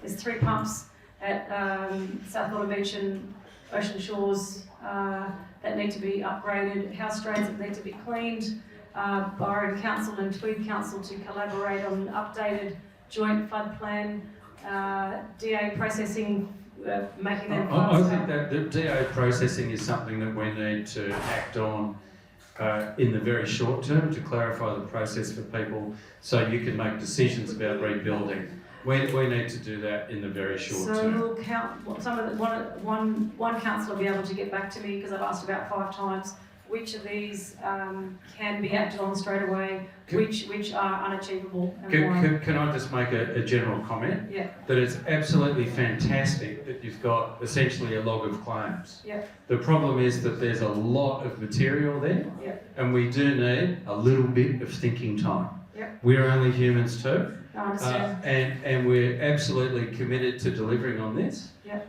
But there's a lot of balls in the air, and we want to make sure that we get it right. We've had answers from the process for councillors, by the way, is that you make a proposal, then the council staff respond to each item. Yep. Now we've only just got that feedback back today, so now councillors can kick into gear. Yeah, now, I got that report about 3:30, so I quickly Exactly. printed it out. Well, a lot of it's negatory, but number surprise. Yeah. but you know the point is that we like my view about the notice of motion is that what we should do as an urgent motion at the meeting on Thursday is commit to a specific plan for the North Byron district. Yes, okay? which is And then number 17, a town plan for Ocean Shores, which we've never had. Well, sure, And but it's district. really a catch-all that takes into account all of these proposals, right? Yes. People get a bit excited about specific things and we need a yes/no on a whole log of claims. You don't really need that. What we need to do is commit to actually doing as much as we can. Michael earlier said some of this is doable now, some of it won't be doable, and some things we need to work through, okay? But we need to commit, and we are all committed, right? There's no politics in this. We're all going to do this together, and we will do it together, okay? So all of the councillors who came along tonight will make sure that we do everything we can to implement as much of that as we can. So how many of those 21 recommendations have made it to this Thursday's meeting? Well, I heard 0 from Mark Arnold. Well, again, my Which is proposal a bit disappointing. I thought some of them would have made it. No, my proposal would be, well, this is the thing. There is no way that you're going to get people to pass any notice of motion with such short notice. How about the meeting in May? Well, potentially, but even then, because of the silly rules that apply to the notice periods, in an emergency, in a post-disaster situation like this, we should have more flexible rules, but the reality is that we don't. If we can work towards having some of these notices of motions being presented and voted on in the May meeting, that would be a great outcome of tonight. Yes, and the way to do that is to get a catch-all urgent motion that picks them all up and says we will explore all of them as soon as we can. So it's like a schedule to the notice of motion, but now I'm boring you. But that's how we do it. So all of these 21 recommendations will be in your inbox tomorrow, everybody. If you haven't already registered with Rachel at the back, if you could give her your email address, so you can give your 2 cents worth on the 21 recommendations, and we will keep working with council, I was going to say pushing, but working with council to have at least those 21 recommendations heard. There was actually about 50 recommendations, but these were the top 21. Council had a meeting. That sounds a pretty good offer. Yeah. I think Yeah, that's the we'll do way that. to do it. Yeah. You know, to be fair, it's Yeah. actually quite surprising that we've gotten a response to each proposal from staff in the time available. Yeah. Seriously. So that shows a high level of engagement, Yeah. and we can leverage that to move forward and get some stuff done. Thank you, Mark. There was a meeting just quickly today, everybody. Please hang with me for 5 more minutes. There was a meeting today at Councillor Flood meeting at 4:30. Is there any feedback that we can have from that outcomes from that meeting? Is that related to tonight? There was a meeting, as there is every Tuesday. Thanks. Oh, okay. Thank you, Rana. There was a meeting today, 4 till 5, as we do have every Tuesday. But one of the outcomes of today's meeting of the council staff and councillors is that we can see already that those meetings need to be set further apart. There was not any big outcome from that meeting today. All right, thank you. I'm going to fire really quickly through these now because I've got 6 minutes. Good on you, Francesca. I'm running, I'm Italian, but you know. Drainage levy. We'd like to know how the drainage levy was spent in Ocean Shores, and can we have a breakdown of where it was spent? Yeah, put it on notice. We don't know, but to Asren's point earlier, the fact that, and Michael mentioned earlier, that there was this large sum of money that wasn't spent. I think people can hear me. I know how to project my voice. We need to work out where that money went. Where's the other You know, microphone? $260 million is a thousand. Oh, well then that's buttons. And I've had a bloody long day. Angie, where's the other microphone? Yeah. Oh yeah, fantastic. Okay, next question. The drainage fund, the $1 million that was granted to Byron a week and a half ago, can that come to Ocean Shores instead? Duncan, you might know. I thought I'd leave on a cheeky note. That was a grant from the state government. Now that half the room's emptied out. So that was a grant from the state government, but that's the kind of thing that we need to make sure. Can it be shared with Ocean Shores? Federal government grant, yeah. I thought it was state. Anyway. Because we are the bathtub, so if you fix the bathtub, then you fix upstream the problem. That was a state allocation, so council question can was, can it do be nothing shared? with it. Council No, cannot can't. bring it to Ocean Shores, but OSCA can turn around and say, you just gave 1.08 million Yes. to them, We're sort of getting where's to that. our money? That's how you get it. Yeah, okay. The Northern Rivers Reconstruction Corporation, will community be engaged by the NRRC? And what exactly does a reconstruction corporation do in their lunchtime? Do you want to go, John? Look, my understanding with they start up on the 1st of July, and one of the issues is going to be quite a lot of community input. They will be putting together a steering committee, community-based, that will, and I would think that the opportunity is certainly there for people. So our steering committee can talk to their steering committee? No, but I think there's an opportunity for somebody from Ocean Shores to be involved in that steering committee. Yeah, and can I suggest that there are two operating principles. If you don't ask, you don't get. And the whole community needs to approach it as a community marketing exercise. Yes, that's what tonight's all about. And if you can engage somebody, like in the spirit of that video, but commit some serious money to telling the story. Because that's how the world works now. If you want to get your message across, you need to sell the pitch. Yes. Well, okay. Honestly, I think Yeah, that's straight up. So that's why we're. well, that's and to why be we're clear, collecting. both Mark and I were elected in December last year, so we've been there since January, so we weren't a part of applying for any of that. But on the Reconstruction Corporation, honestly, this has been made up on the run by the state government, so what that means is that it's an opportunity. It's an opportunity to shape what it actually will do. Janelle Saffin, the member for Lismore, is the one who's been driving it locally as demanding that there be a single agency that coordinates all of it, all of the reconstruction after the floods. But what that does mean is that we have an opportunity to shape what that means. So We can't sit around going, oh, what are they going to do? What are they going to do? We need to go, what do we want them to do? And then go and demand that they do it. Okay, we have Just I adding have to 2 that minutes and I have to wrap up. Super briefly, like Because that. Dean's going to throw me out. That's okay. Michael said it Dean, earlier. Do we have 5 more minutes, Dean? 5. Yeah, thank you. Oh, Good. you're an We won't encore. waste it. Woo. But in terms of infrastructure spend, right, like Michael was mentioning earlier, we will spend at least $100 million, okay, I've got my numbers right this time, on repairing the infrastructure damaged by the flood. At least. Right? No, this is my point, right? No, who's we in this Shire? That's the amount of money that will get spent. Now, how much of that money comes from here? It all comes from state government. So the role of council is effectively to apply for grants for each of those jobs, right? And in terms of the 2 to 3 year projects, about half of that money will be spent just on the Huon Brook Upper Wilsons Creek area alone, where the budget is around $40 million for all the devastation that was caused up there, okay? So just so you know, in terms of the money that we're looking at, it's not money, most of the money for the big stuff that happens in this community, like the roads that have been transformed recently around the Shire, that does not come from ratepayers' money. It comes from the state government. And so a key part, a lot of people don't understand this, that's a key part of council is basically to pitch for grants from state government, and this is a massive opportunity in that vein. That's right. Well I think it's clear. I think it's clear.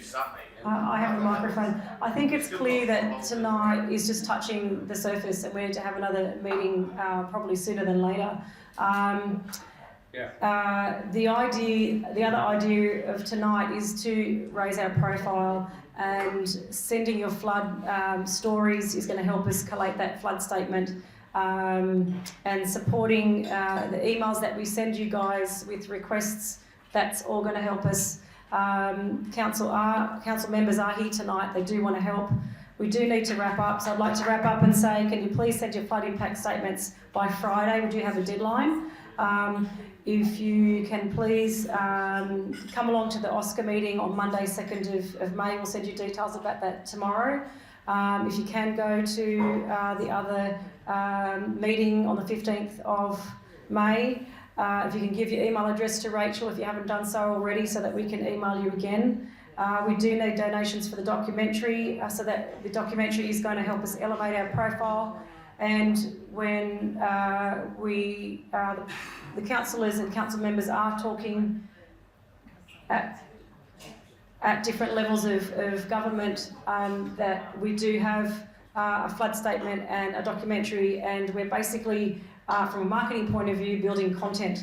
So that's where we need to channel our energy into providing information that can be used to justify the amount of money, the truckloads of money that we are going to be asking for. Before I pass over to Jan and John for their final words, I just would like to thank the councillors for coming along tonight. Community, thanks for joining. Jan and Jim Mangleson, John McKenna, Ziwar, Sattouf, Mark, Russell, Sue Sturton, Lee Kerwin, Andrew Biasion, Rachel Doyle, the Country Club, Cole Loom, Greg Alderson, Rob Llewellyn, and also for the work of the late Frank Mills, who worked tirelessly with Jim Mangleson on behalf of the community. Also a big thank you to Jim Mangleson, who's been sending his fantastic advice from his hospital bed. What else? I'm going to pass over. Is there anything that council members would like to say before I pass over to Jan and John to wrap up? Very quickly, just on what happened before, if you have individual issues, so councillors are here for the big stuff, but also for the small stuff. So if there are issues that are affecting you as far as how council's operating, go to the council website and hit one of us up, and we can ask staff what's going on and chase it up for you. And also, thank you to Francesca for all of her work. The main thing is that we're sending you an email live tomorrow and we're going to hit you all up and we want you to respond. And that's where to channel your energy. I'm just as angry as everybody else. I've lost everything. I've had to move out. I'm now renting in Ocean Shores. I'm just as angry as the next person. But we want you to channel your energy towards responding to the emails that we send you. The response rate to emails for calls to action are generally 1%. Is that right, Jason? 1%, 2% in any kind of call out. So we'd rather that be closer to 100%. So whatever we email you after tonight, if you could respond with as much information as we're asking for, don't ignore it, check your spam. That information is what's going to help us get the grant and the grants and funding that we need. I'm really, really happy that we had so many council members here tonight and that we had Tamara and that we had the Deputy Mayor and the Mayor and you guys, Asren and Mark and Duncan. I actually didn't think that you'd all come, so actually the only people missing had COVID, so that's not a bad result. I'm pretty impressed, so thank you, and thank you for listening, and thank you for taking our 21 recommendations seriously enough to say no to half of them, but we're hoping that we can work on that. Maybe with a glass of wine we can... Let's meet again in a couple of weeks. I'm just going to pass over to Jan and to John for their final words. Well, I think tonight, this town that's only been in existence for 50 years, and that's nothing in urban history, it's come of age. We're melding into a community, and we're looking at how we're thinking collegiately, if you get that word. And it was wonderful to hear people stand up here and reinforce the kind of things that we're calling for. And that message, I think, has been received loud and clear by the councillors who came. And so we really appreciate that. And Duncan, and we're looking forward to working with you. This community is now going to be a force to be reckoned with. So congratulations. Look, the only thing I'll say to finish up, thank you to the councillors for coming, because I'm a Byron ratepayer. But the opportunity we've got is a once in a generation. Yes, we've had this disaster, but state and federal government are going to throw literally millions and millions of dollars at this. I think it was Mark that said, if we don't ask, we won't get. So, yes, it might be seen as an amber claim, but if it's backed up by the research that we've done, there is an opportunity to talk to the government about flood mitigation, and that means cleaning the drains. If the council doesn't have the money, but again, it's got to be, if we don't ask, we don't get. And I think the important thing is to continue working together as a community and working with the council, not against them. Right? I mean, I look at this, and yes, there's a lot of negative in that, but can you teach your council staff to be positive about asking for money and not just saying we don't have the money for that, please? Because if you don't have the money, go and find it, because this is an opportunity. Put that down at number 22. Yeah, we'll get back to you. No worries, thanks. And that's it from me. I just want to say one more thing, is that this is a marathon, not a sprint. So thank you everyone that's shown up. I'm inviting you to keep showing up and to keep responding to emails. I do need your flood stories by Friday, because otherwise we won't be able to support our flood inquiry submission by the 21st of May. So thank you for showing up. Keep showing up. This is not the first meeting we're going to have. So thanks everyone for coming along tonight. Thank you to the Country Club for not kicking us out at 9:25. And thanks for hosting us for free. I hope we drank enough alcohol, Dean. Not nearly. Thanks everybody. We'll see you all again soon.